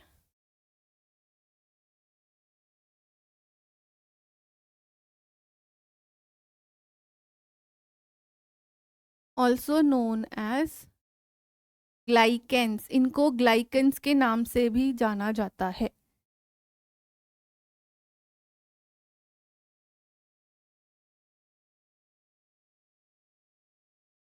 इनको ग्लाइकेंस के नाम से भी जाना जाता है। ये होते क्या हैं? दे आर लार्ज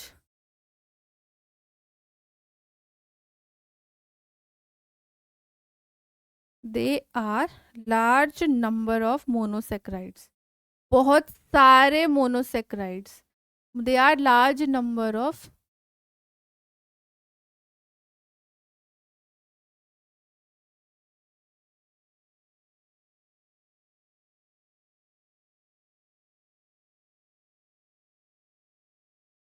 मैंने क्या बोला? पॉलीसेक्राइड्स क्या है? पॉली का मतलब ही क्या होता है? बहुत सारे। पॉली का मतलब होता है बहुत सारे। कितने सारे? More than 10। कितने सारे? More than 10।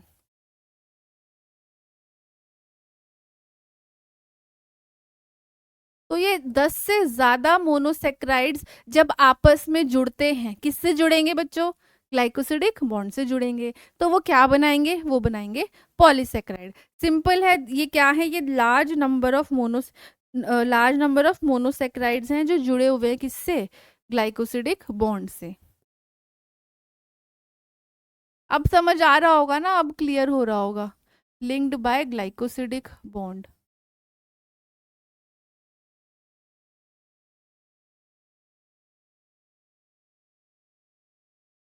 क्लियर? क्लियर बच्चों? इतना समझ में आया? भाई इनको हम ग्लाइकन्स के नाम से भी जानते हैं। पॉलीसेक्राइड्स होते क्या हैं? जब 10 से ज़्यादा मोनोसेक्राइड्स आपस में ग्लाइकोसिडिक बॉन्ड से जुड़े होते हैं तो वो जो स्ट्रक्चर बनाते हैं उसको हम बोलते हैं पॉलीसेक्राइड। उसको हम बोलते हैं बच्चों पॉलीसेक्राइड। इसको लिख लो। अब ये पॉलीसेक्राइड होते हैं दो टाइप के। कैसे? ये होते हैं बच्चों दो टाइप के, होमो एंड हेट्रो। यहाँ पर हमारे पास क्या है? दो टाइप है। कैसे? एक है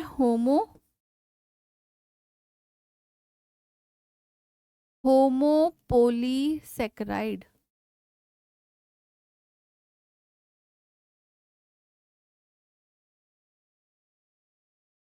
दूसरा है हेटेरो। होमो मतलब क्या होता है बच्चों? होमो मतलब होता है सेम। तो क्या सेम होगा?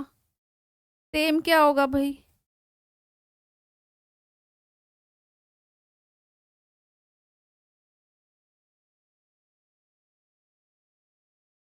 राइट। तो मैंने बोला भाई ये दो तरीके के होते हैं। एक है होमोपॉलीसेक्राइड और एक है हेटेरो। होमो का मतलब होता है सेम, हेटेरो का मतलब होता है डिफरेंट। होमो मतलब होता है सेम, हेटेरो मतलब डिफरेंट। तो यहाँ पर क्या सेम होगा? मोनोसेक्राइड सेम होंगे। किससे बन रहे हैं? मोनोसेक्राइड से ही तो बन रहे हैं। तो होमो के अंदर क्या होगा? होमोपॉलीसेक्राइड बनेगा एक ही पॉलीसेक्राइड से। एक ही पॉलीसेक्राइड से किससे बनेगा? जो इनका स्ट्रक्चर है वो कैसा होगा? फॉर्म्ड होगा बाय सेम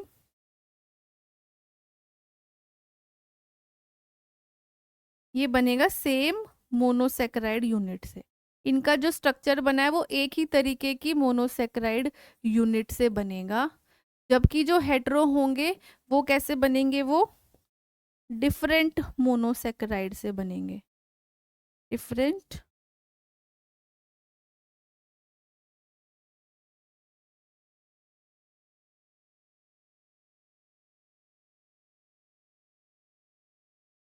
चलिए पहले इतना समझते हैं। मैंने बोला पॉलीसेक्राइड्स का दूसरा नाम क्या है, ग्लाइकन्स। दूसरा नाम क्या है, ग्लाइकन्स। ये कैसे बने हैं, जब 10 से ज्यादा मोनोसेक्राइड्स आपस में ग्लाइकोसिडिक बॉन्ड से जुड़ते हैं तो वो बनाते हैं पॉलीसेक्राइड्स। ये दो टाइप के हैं, होमोपॉलीसेकेराइड और हेटेरोपॉलीसेकेराइड। होमोपॉलीसेकेराइड मतलब इनका स्ट्रक्चर जो बना है वो एक ही मोनोसेकेराइड यूनिट से बना है, और अगर ये डिफरेंट मोनोसेकेराइड यूनिट से बना होगा तो हम उसको बोलेंगे हेटेरोपॉलीसेकेराइड। अब यहां तक पहले लिखो।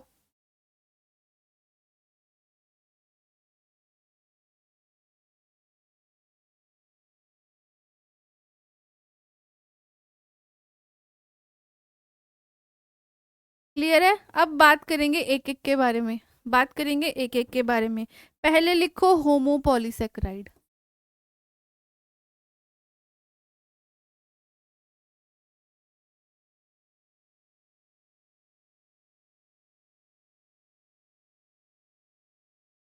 अब मैंने क्या बोला, होमो किससे बना है, किससे बना है भाई, जल्दी से बता दो किससे बना है। सेम मोनोसेक्राइड यूनिट से बना है ना, किससे बना है ये,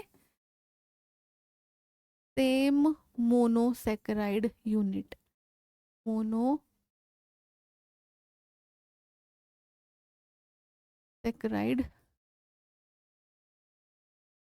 यूनिट से ये बना है। एग्जाम्पल,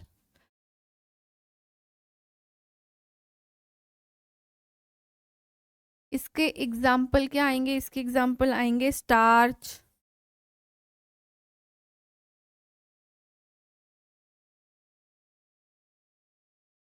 स्टार्च हो गया, ग्लाइकोजन हो गया, और सेलुलोज। ग्लाइकोजन और आएगा आपका सेलुलोज। अब भाई जब मैं तो ये कह रही हूं, है ना, आपके मन में ये क्वेश्चन है कि भाई अलग अलग एग्जाम्पल क्यों है, बना तो ये सेम ही मोनोसेक्राइड से है, ये तो सेम ही मोनोसेक्राइड से बना है, तो डिफरेंस कहाँ पर है फिर, डिफरेंट है इनका बॉन्डिंग का स्ट्रक्चर। ये बने तो सेम है, सेम मोनोसेक्राइड है, जो मोनोसेक्राइड रहेगा वो तो सेम है। जैसे मान लो अगर ये ग्लूकोज से बने हैं तो सब में ही ग्लूकोज होगा, लेकिन डिफरेंस कहाँ होगा, इनके स्ट्रक्चर की बॉन्डिंग में। But differ in structural bonding, इनकी जो बॉन्डिंग है वो अलग होगी। किस तरीके की हो सकती है भाई,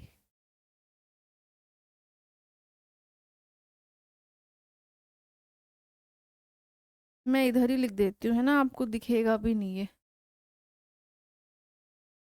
स्ट्रक्चरल बॉन्डिंग इनकी अलग होगी।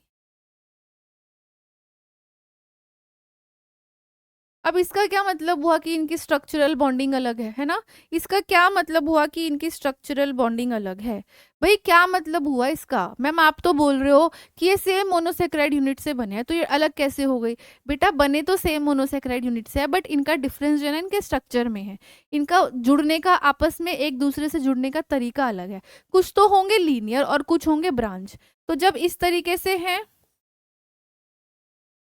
ये क्या हो गया, ये हो गया इनका लीनियर बॉन्ड, ये है लीनियर।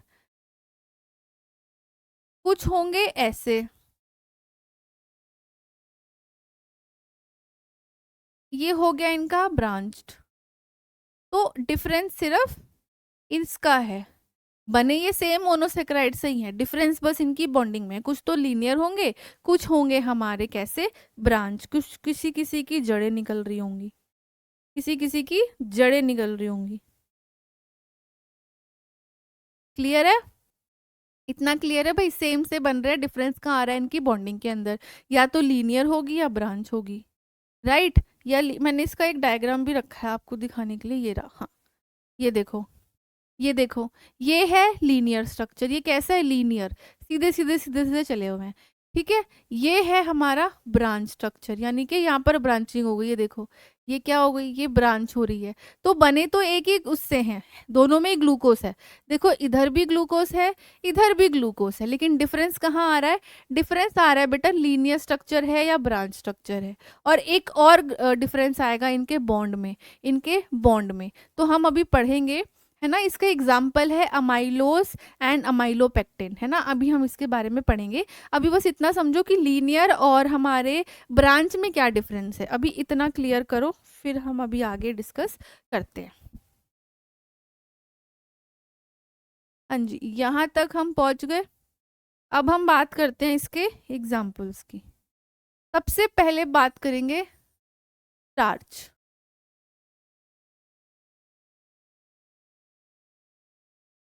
स्टार्च क्या है? ग्लूकोज का ही पॉलीमर है। किसका पॉलीमर है? यानी किससे बना हुआ है? ग्लूकोज से बना हुआ है।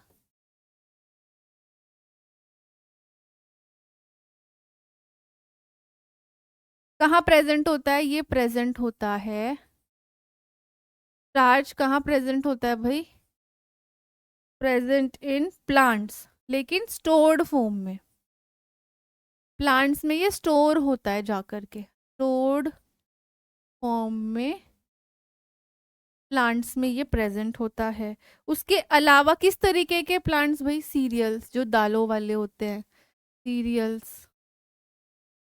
सीरियल हो गया, जैसे वीट और मेज, जो वीट और मेज के पौधे हैं ना, वहां पर मिलेगा ये आपको,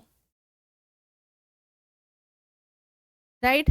पोटैटो में भी मिलेगा, पोटैटो में भी, यानी आलू में भी मिलेगा स्टार्च। क्लियर? ये मेजर सोर्स है कार्बोहाइड्रेट का ह्यूमंस के लिए, मेजर सोर्स ऑफ कार्बोहाइड्रेट। यहाँ से काफ़ी हमें कार्ब मिलते हैं, क्योंकि क्या मेजॉरिटी लोग क्या खाते हैं? रोटियां खाते हैं, रोटियां खाते हैं ना। और वीट में क्या है? वीट में है स्टार्च। स्टार्च किससे बना है? ग्लूकोज से बना है। Major source of carbohydrate.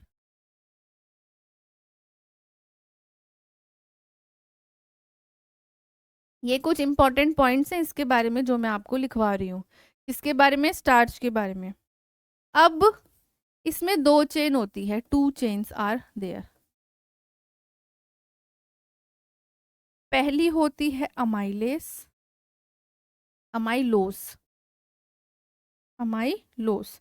दूसरी होती है अमाइलोपेक्टिन, जो अभी हमने इमेज देखी थी ना बेटा, वो। अब बताओ क्या डिफरेंस था अमाइलोस और अमाइलोपेक्टिन में? भाई दोनों ही तो स्टार्च हैं, दोनों ही स्टार्च है ना, ग्लूकोज से ही बने हैं दोनों। डिफरेंस क्या था? उनके जुड़ने के तरीके से, है ना। एक था लीनियर, एक था ब्रांच्ड। एक था बच्चों लीनियर, एक था हमारा ब्रांच्ड। तो हमारा लीनियर कौन सा था? अमाइलोस था हमारा लीनियर, है ना, लीनियर स्ट्रक्चर दिखा था ना अभी। और अमाइलोपेक्टिन था हमारा ब्रांच्ड।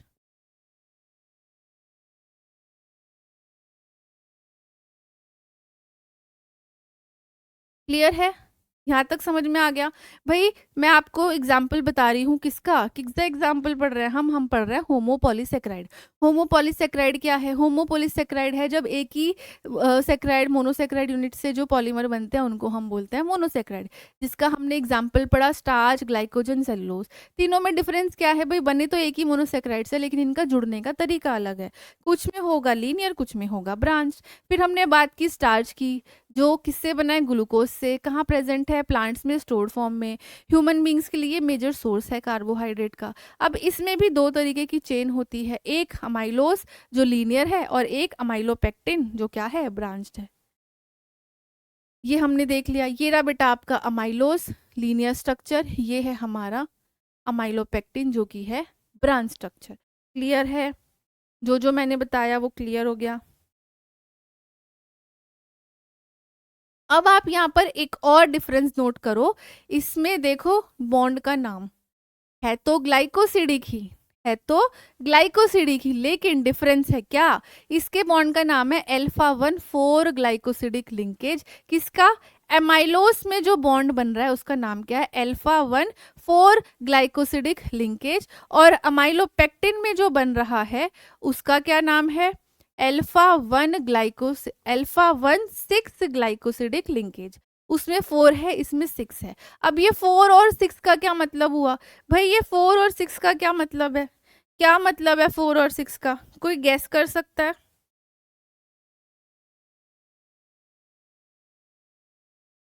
सिंपल है भाई, जो फर्स्ट कार्बन एटम है वो इसको ज्वाइन कर रहा है फोर्थ पे। जो पहला कार्बन एटम है वो फोर्थ कार्बन पे ज्वाइन कर रहा है, और यहाँ पर वो ज्वाइन कर रहा है सिक्स्थ पे। वो कहाँ ज्वाइन कर रहा है? वो ज्वाइन कर रहा है सिक्स्थ पे। ये डिफरेंस है। आप बस इतना समझो कि भाई दोनों का बॉन्ड अलग है। एक का नाम है अल्फा 1 4 ग्लाइकोसिडिक और एक का नाम है अल्फा 1 6 ग्लाइकोसिडिक लिंकेज। एक का है अल्फा 1 6 ग्लाइकोसिडिक लिंकेज। ठीक है। लीनियर स्ट्रक्चर में होगा 4 ग्लाइकोसिडिक, और ब्रांच स्ट्रक्चर में होगा 6 ग्लाइकोसिडिक। यहां तक क्लियर बच्चों? यहां तक क्लियर? क्लियर है भाई? यहां तक क्लियर है? यहां तक क्लियर है? मैं ये भी लिख देती हूँ। एक मिनट, हम इसको यहाँ लिख लेते हैं। हाँ जी, यहीं लिख लेते हैं। लीनियर में जो बॉन्ड होगा वो कैसा होगा? Alpha 1 4 glycosidic.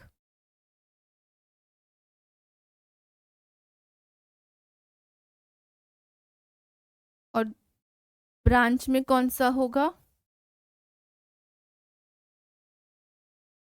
Alpha 1 6 glycosidic. Acidic. ठीक है, क्लियर है बेटा? स्टार्च क्लियर है? इसके नेक्स्ट एग्जाम्पल्स पे चले। चले इसके नेक्स्ट एग्जाम्पल्स। नेक्स्ट मैंने आपको एक बताया था ग्लाइकोजन और एक बताया था सेलुलोज। पहले बात करते हैं ग्लाइकोजन की। ये हम क्या पढ़ रहे हैं? लॉस्ट तो नहीं हो गए? क्या पढ़ रहे हैं हम? हेट्रोपॉलीसेकेराइड का, सॉरी होमोपॉलीसेकेराइड का एग्जाम्पल, जिसमें स्टार्च हमने कर लिया। अब हम बात कर रहे हैं ग्लाइकोजन की। भाई ग्लाइकोजन क्या है? Glycogen is animal starch. Animal starch बोलते हैं इसको, क्योंकि ये एनिमल्स में होता है। एनिमल स्टार्च ये हाईली ब्रांच्ड होता है। जैसे हमने पिछले वाला तो देखा, वो दोनों था। ये क्या होता है? ये हाईली ब्रांच है। इसका जो स्ट्रक्चर है ना, उसमें बहुत ब्रांचेस होती हैं। ठीक है। अब इसमें क्योंकि ब्रांचेस ज्यादा है ना, तो इसमें अल्फा 1 4 ग्लाइकोसिडिक बॉन्ड भी मिलेगा,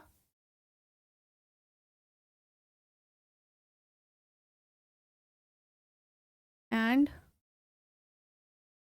अल्फा 1 6 ग्लाइकोसिडिक भी मिलेगा।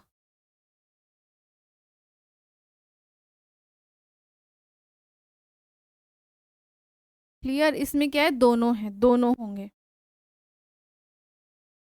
एंड इन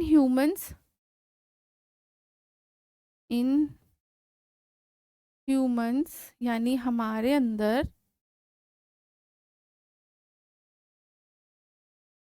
जो ग्लाइकोजन है वो किसकी फॉर्म में स्टोर होता है?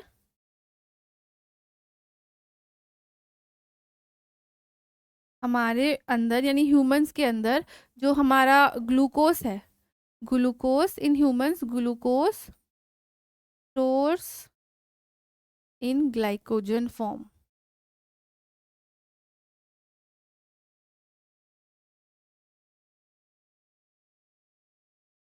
मैंने क्या बोला? हम पढ़ रहे हैं होमोपॉलीसेकेराइड का दूसरा एग्जाम्पल, जो कि क्या है? ग्लाइकोजन। भाई ग्लाइकोजन मैंने बोला एनिमल स्टार्च है, जो हाईली ब्रांच होता है। क्योंकि ये बहुत ब्रांच है, इसलिए इसके अंदर दोनों तरीके के बॉन्ड देखने को मिलेंगे। अल्फा 1 4 ग्लाइकोसिडिक भी मिलेगा और अल्फा 1 6 ग्लाइकोसिडिक भी मिलेगा। प्लस हमारे अंदर यानी ह्यूमंस के अंदर ये जो हमारा ये ग्लूकोस होता है, जो हमारा ग्लूकोस होता है वो ग्लाइकोजन की फॉर्म में स्टोर होता है। कैसे स्टोर होता है? ग्लाइकोजन की फॉर्म में स्टोर होता है। क्या? ग्लूकोज।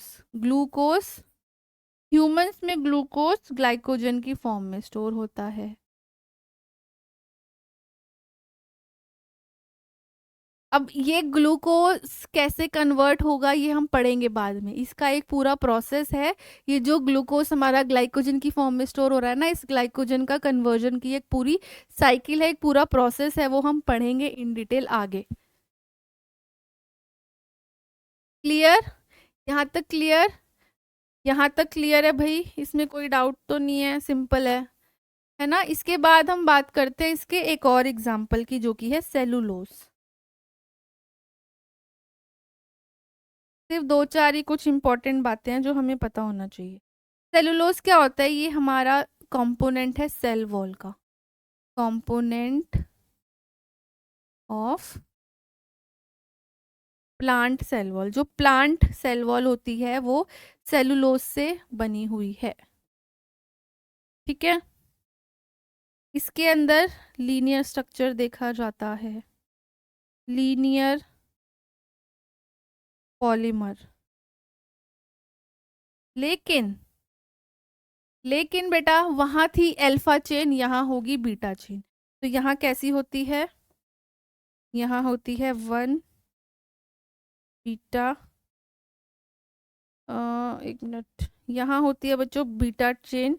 उसका नाम क्या है? बीटा डी ग्लूकोसिल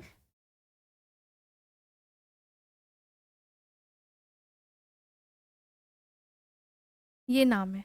तो जो ग्लाइकोसिडिक लिंक हमने पढ़ा था, जो बॉन्ड था, यहाँ पर कौन सा होता है? यहाँ पर होता है बेटा बीटा। इतना अगर नहीं भी याद हो रहा तो कोई बात नहीं, बस ये याद रखो, प्लांट का सेल वॉल का जो कंपोनेंट होता है बच्चों, वो बना होता है हमारे सेलुलोज से। किससे बनता है? सेलुलोज से बनता है बेटा। इंपॉर्टेंट है, इतना याद रखो, काफी है। सेलुलोज ह्यूमंस में डाइजेस्ट नहीं होता, इट डज नॉट,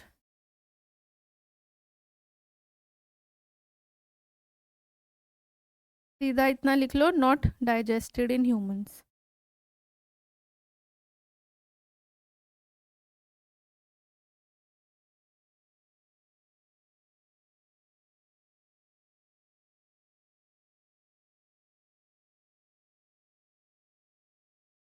ठीक है, तो हमने पढ़ लिया होमोपॉलीसेकेराइड, जहाँ पे मैंने आपको बताया कि होमोपॉलीसेकेराइड बने होते हैं सेम मोनोसेकेराइड यूनिट से, लेकिन उनके बीच का बॉन्ड होता है वो अलग होता है, या तो लीनियर होता है या ब्रांच होता है।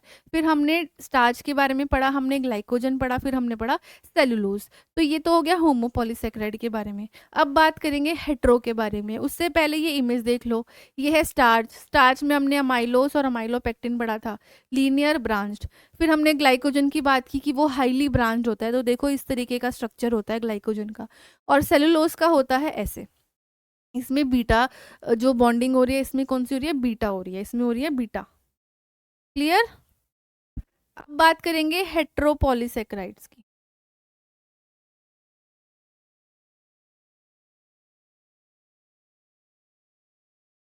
हेट्रो की बात करेंगे, ज्यादा परेशान ना हो, सिंपल सा है हेट्रोपॉलीसेकेराइड। हेट्रोपॉलीसेकेराइड किससे बना है? डिफरेंट से बना है। Hetero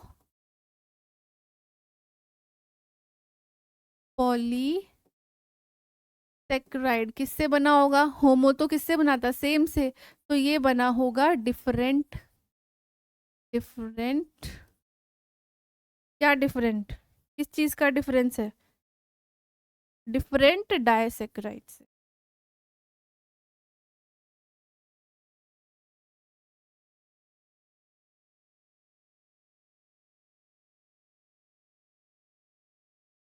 clear? ये किससे बन रहा है? डिफरेंट डायसेक्राइड यूनिट से बन रहा है।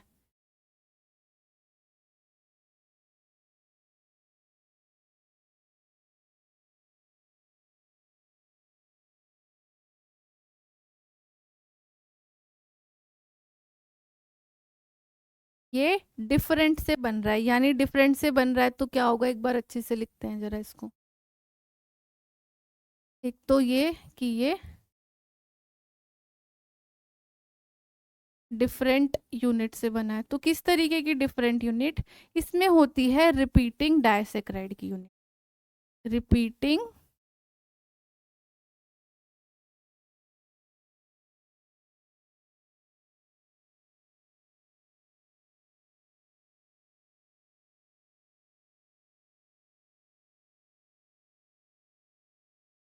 ये बनता है रिपीटेड डाइसेक्राइड यूनिट से। डाइसेक्राइड भी तो मोनोसेक्राइड से ही बनता है ना, डाई भी तो मोनो से ही बन रहा है। कंफ्यूज ना होना, डाई भी तो मोनो से ही बन रहा है, राइट। अब एक इंपॉर्टेंट बात इस हेट्रो के बारे में, ये कहाँ प्रेजेंट होता है? ये प्रेजेंट होता है कनेक्टिव टिश्यूज में। प्रेजेंट इन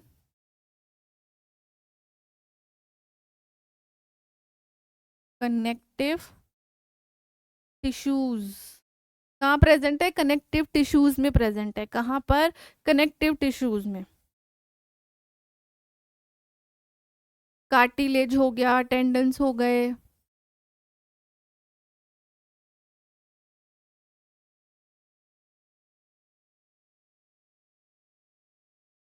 जॉइंट्स हो गए, वहाँ ये प्रेजेंट होता है। वहाँ ये प्रेजेंट होता है। क्या है ये? हेट्रोपॉलीसेक्राइड, यानी ये डिफरेंट से बना है, डिफरेंट यूनिट से बना है। तो क्या होता है इसके अंदर? रिपीटेड डाइसेक्राइड्स की यूनिट्स होती हैं। एग्जाम्पल, एग्जाम्पल की बात करें तो हाइयालुरोनिक एसिड।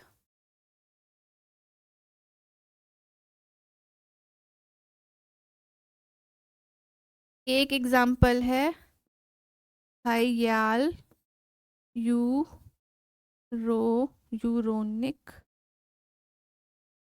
Acid, right. और एक और एग्जाम्पल है कॉन्ड्राइटिन।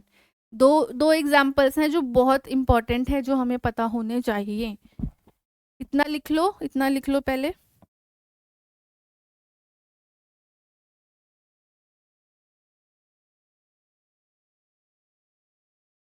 ये जो हाइड्रोनिक एसिड होता है ना, ये बहुत ही हाइड्रेटिंग है।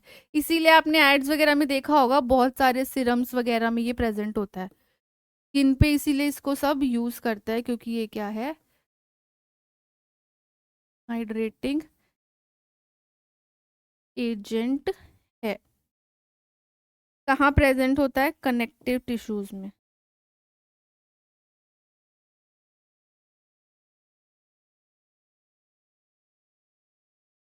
कनेक्टिव टिश्यू हो गया, साइनोवियल फ्लूइड हो गया, sorry synovial joint.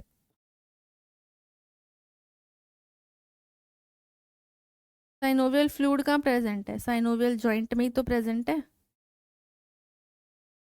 Then vitreous humour, vitreous humour कहाँ होता है बताओ? विट्रस ह्यूमर कहाँ होता है? अनैटमी पढ़ी है आई की? आई की एनाटॉमी पढ़ी है? आईज के अंदर जो फ्लूइड प्रेजेंट होता है चैम्बर्स में, उसको बोलते हैं विट्रस ह्यूमर। क्या बोलते हैं? विट्रस ह्यूमर बोलते हैं। क्या बोलते हैं? विट्रस ह्यूमर बोलते हैं। तो हाइलुरोनिक एसिड जो है बहुत हाइड्रेटिंग है, ये कनेक्टिव टिश्यूज में, साइनोवियल फ्लूइड में और आई के विट्रस ह्यूमर में प्रेजेंट होता है। इसका स्ट्रक्चर जानने की ज़रूरत नहीं है, इतना इम्पोर्टेंट नहीं है। अब बात करते हैं इसके दूसरे एग्जाम्पल के बारे में। दूसरा एग्जाम्पल है कॉन्ड्राइटिन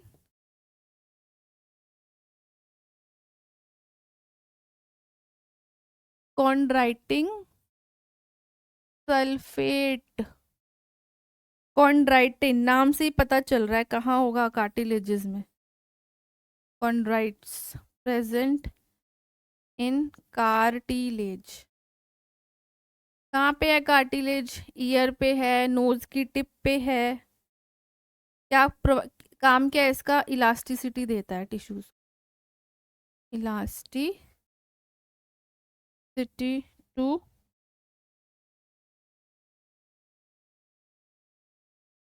टिश्यूज। ये है हमारा कॉन्ड्राइटिन सल्फेट। यहाँ तक लिख लो, यहाँ तक लिख लो। लिख लिया बेटा? चलो अब इसको एक बार इसके एक्सप्लेनेशन में चलते हैं। भाई हम किसकी बात कर रहे थे, हम पॉलीसेक्राइड्स पढ़ रहे थे, जहां मैंने आपको बताया, क्या बताया कि पॉलीसेक्राइड्स हैं क्या, ग्लाइकन्स बोलते हैं इनको हम। ये क्या होते हैं, जब 10 से ज़्यादा पॉली मोनोसेक्राइड्स आपस में जुड़ते हैं ग्लाइकोसिडिक बॉन्ड से, तो वो क्या बनाते हैं, वो बनाते हैं पॉलीसेक्राइड। फिर मैंने बोला ये दो टाइप के होते हैं, एक होमोपॉलीसेक्राइड, एक है हेट्रोपॉलीसेक्राइड। होमोपॉलीसेक्राइड बना होता है सेम यूनिट से, सेम मोनोसेक्राइड यूनिट से, और हेट्रो बनता है डिफरेंट मोनोसेक्राइड यूनिट से। फिर हमने बात की पॉलीसेक्राइड, भाई हमें ये पता है ये सेम मोनोसेक्राइड यूनिट से बना है। इसके हमने एग्जांपल देखे, स्टार्च, ग्लाइकोजन, सेलुलोज। ये इनमें डिफरेंस क्या है, तीनों में है तो सेम ही मोनोसेक्राइड यूनिट, लेकिन डिफरेंस है इनकी बॉन्डिंग में, या तो इनकी बॉन्डिंग लीनियर होगी या फिर होगी ब्रांच, जिसमें हमने अमाइलोस और अमाइलोपेक्टिन का एग्जाम्पल भी देखा है ना।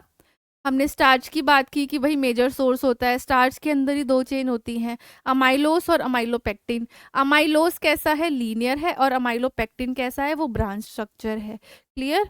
फिर नेक्स्ट हमने बात की, हमने ये इमेज भी देखी। नेक्स्ट हमने बात की ग्लाइकोजन की, जिसको हम क्या बोलते हैं, इसको हम बोलते हैं एनिमल स्टार, ये बहुत ही ज़्यादा ब्रांच स्ट्रक्चर होता है। फिर हमने सेलुलोज की बात की, राइट। फिर हमने बात की भाई किसके बारे में, हेट्रोपॉलीसेक्राइड्स। हेट्रोपॉलीसेक्राइड हमने पहले डिस्कस कर लिया था भाई, डिफरेंट पॉलीसेक्राइड से बने हैं। तो किससे बने हैं, इसके अंदर रिपीटेड डाइसेक्राइड की यूनिट होती है। कहाँ प्रेजेंट होते हैं ये, कनेक्टिव टिश्यूज में प्रेजेंट होते हैं, जैसे कार्टिलेज हो गया, टेंडन्स हो गए, जॉइंट हो गए। इसके दो एग्जाम्पल पढ़े, हाइयालुरोनिक एसिड और कॉन्ड्राइटिन सल्फेट। हाइयालुरोनिक एसिड बहुत ही स्ट्रांगली हाइड्रेटिंग एजेंट है, इसीलिए ये बहुत सारे फेस सिरम्स और क्रीम्स वगैरह में यूज होता है, जो आपने एड में भी मेरे हिसाब से देखा ही होगा, है ना।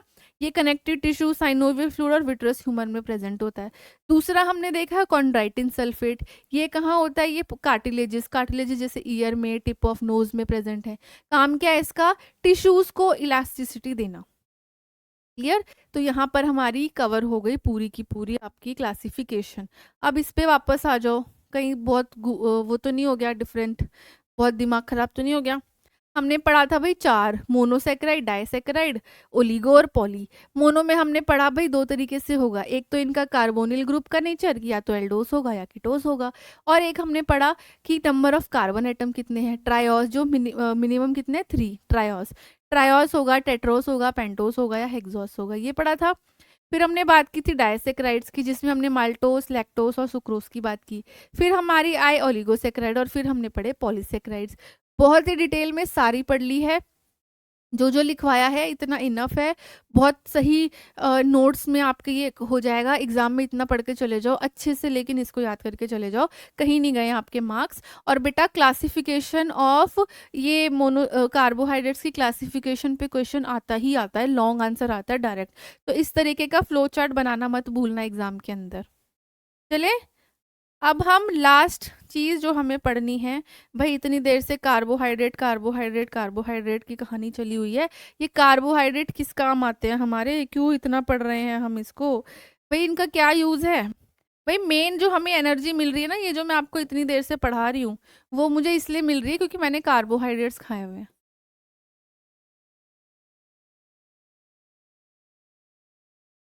मेन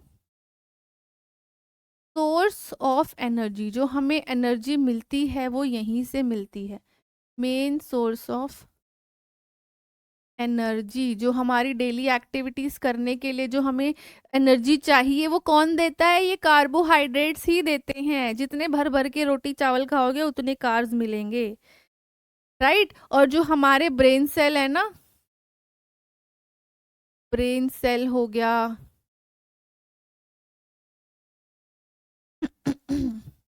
ब्रेन सेल और आरबीसी एंटायरली डिपेंडेंट होते हैं इसके ऊपर, entirely dependent on glucose. Glucose क्या है, कार्बोहाइड्रेट। इतना सारा ग्लूकोज पढ़ लिया है ना। एक तो ये हो गया इसका मेन फंक्शन। दूसरा स्टार्च, जो हमने वो स्टार्च जी पढ़े थे,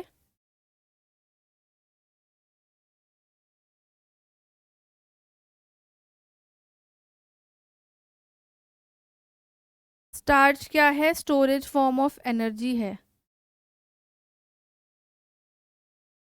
स्टार्च क्या है? Storage form of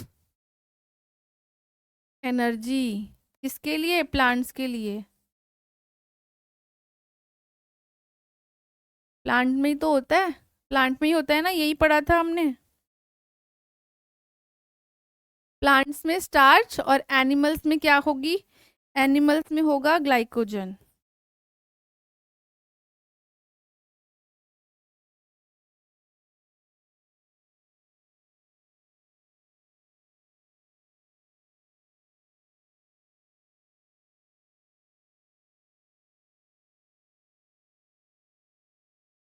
glycogen in animal. और जब हम जब फास्ट करते हैं ना, जो हम व्रत रखते हैं, फास्ट करते हैं, कुछ नहीं खाते, उस समय पर यही स्टोर्ड फॉर्म है, ये रिलीज होती है, जिससे हमें एनर्जी रहती है। होता है ना, फास्टिंग करने के टाइम भी हमारे पास एनर्जी होती है। कैसे? जो ये हमारा स्टोरेज फॉर्म में जो हमारी बॉडी के अंदर ये है स्टार्च, उससे हमें एनर्जी मिलती है ड्यूरिंग फास्टिंग। क्लियर? देन और एक इसका मेन फंक्शन है, स्ट्रक्चरल बेसिस है ये किसका? बहुत सारे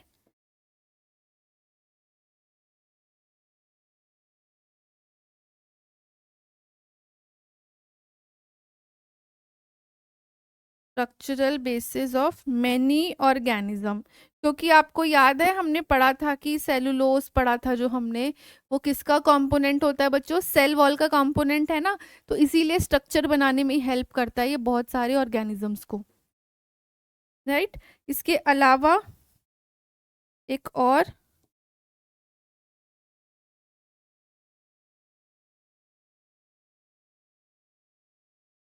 ग्लाइकोप्रोटीन और जो ये ग्लाइकोलिपिड्स होते हैं, glycoprotein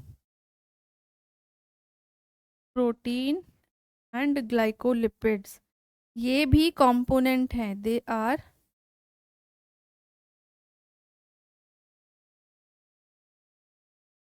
components of cell membrane. ये सब भी कहाँ से आ रहा है? ये कार्बोहाइड्रेट से ही तो बन रहे हैं।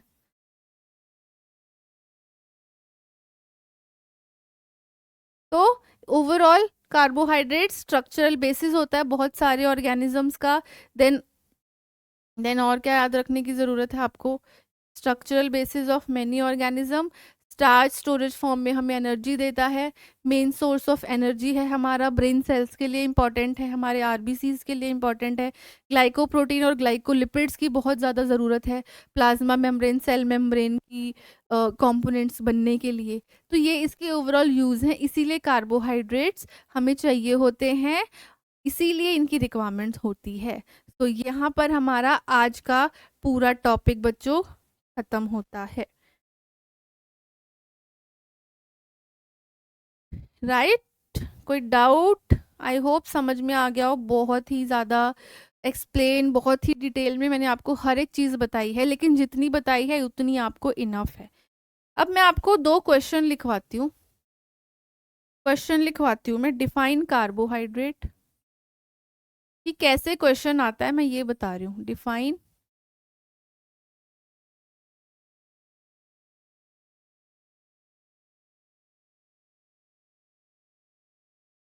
Define carbohydrate and give its classification.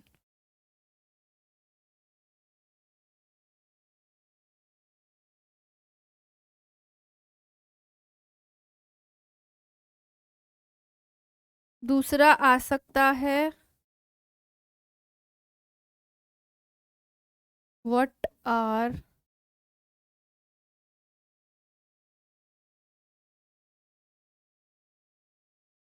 Polysaccharides, classify them.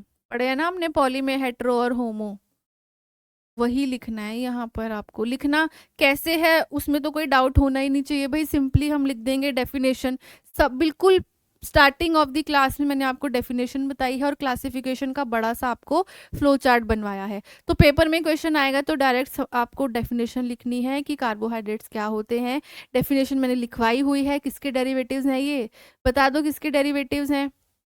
Aldehyde या कीटोन के डेरिवेटिव हैं, किसके? पॉलीहाइड्रोक्सी ग्रुप के, है ना। ये हमने पढ़ लिया। फिर मैंने एक फ्लो चार्ट बनवाया था, वो बनाना एग्जाम में सुंदर सा। फिर हर एक क्लासिफिकेशन को एक्सप्लेन करना, जैसे मैंने आपको लिखवाया है, जैसे मैंने यहाँ लिखवाया है आपको, वैसे ही आप एग्जाम में समझ कर लिख के आना। आई होप क्लियर हो गया होगा टॉपिक। उसी तरीके से लिख के आना, फ्लो चार्ट बनाना, एग्जाम्पल लिखना, पूरे नंबर मिलेंगे बेटा, कहीं नहीं गए फिर नंबर। दूसरा, व्हाट आर पॉलीसेकेराइड, बहुत कॉमनली पूछा जाता है। कौन कौन से होते हैं? दो हमने पढ़ लिए, होमो पॉलीसेकेराइड, हेटेरो पॉलीसेकेराइड। उसी तरीके से ऐसे फ्लो चार्ट बना दो, उसमें भी है ना, लिख दो हेटेरो मतलब जो से होमो मतलब जो सेम मोनोसेकेराइड से बना है, हेटेरो मतलब जो डिफरेंट से बना है। होमो का एग्जाम्पल, हेटेरो का एग्जाम्पल, पहले फ्लो चार्ट बना दो, फिर पूरी एक्सप्लेनेशन लिख दो। और एक्सप्लेनेशन में क्या लिखना है? भर भर के नोट्स दिए आज तो सारी चीजें लिखवा दी है मैंने आपको। क्लियर है? ये मोर देन इनफ है बेटा। बुक्स में भी, बुक्स में और डिटेल में भी होगा, और भी बहुत कुछ होगा, केमिकल स्ट्रक्चर्स भी होंगे, बट उसकी नीड नहीं है, उतना नहीं पूछा जाता, ना ही वो आपको बनाने की ज़रूरत है, ना ही वो लिखने की ज़रूरत है। जितना आपके लिए ज़रूरी है वो सब मैंने आपको बताया है। एग्ज़ाम में आप यहाँ तक लिखा हो, आपके मार्क्स कोई नहीं काट सकता। लेकिन याद रखना, जैसे मैंने आपको हर एक चीज़ पॉइंट में लिखवाई है, कहीं भी मैंने पैराग्राफ नहीं लिखे, कहीं भी पैराग्राफ नहीं लिखे, हर जगह हमने बुलेट्स के अंदर लिखा है। ऐसे ही लिखना है बेटा, पैराग्राफ में आंसर कभी मत लिखना, नंबर कटेंगे ही कटेंगे। क्लियर है बच्चों? तो इसी के साथ आज की क्लास यहीं ख़त्म करते हैं। थोड़ी लंबी हो गई मुझे पता है, लेकिन ज़रूरी थी बच्चों, क्लासिफिकेशन आज ही कवर करनी ज़रूरी थी। नेक्स्ट क्लास में अब मैं आपसे मिलूंगी, जहाँ पर हम पढ़ेंगे मेटाबॉलिज्म के बारे में। तब तक बेटा रिवाइज ज़रूर करना इसको। अगर रिवाइज नहीं करोगे भूल जाओगे, फिर कुछ समझ में नहीं आएगा। प्लीज़ रिवाइज करते रहो, साथ साथ रिविजन करते रहो, नोट्स अच्छे से बनाते हुए चलो। क्लियर? तो चलिए आज की क्लास यहीं ख़त्म करते हैं, आपसे मिलूंगी नेक्स्ट क्लास में। तब तक के लिए keep learning, keep growing. Thank you.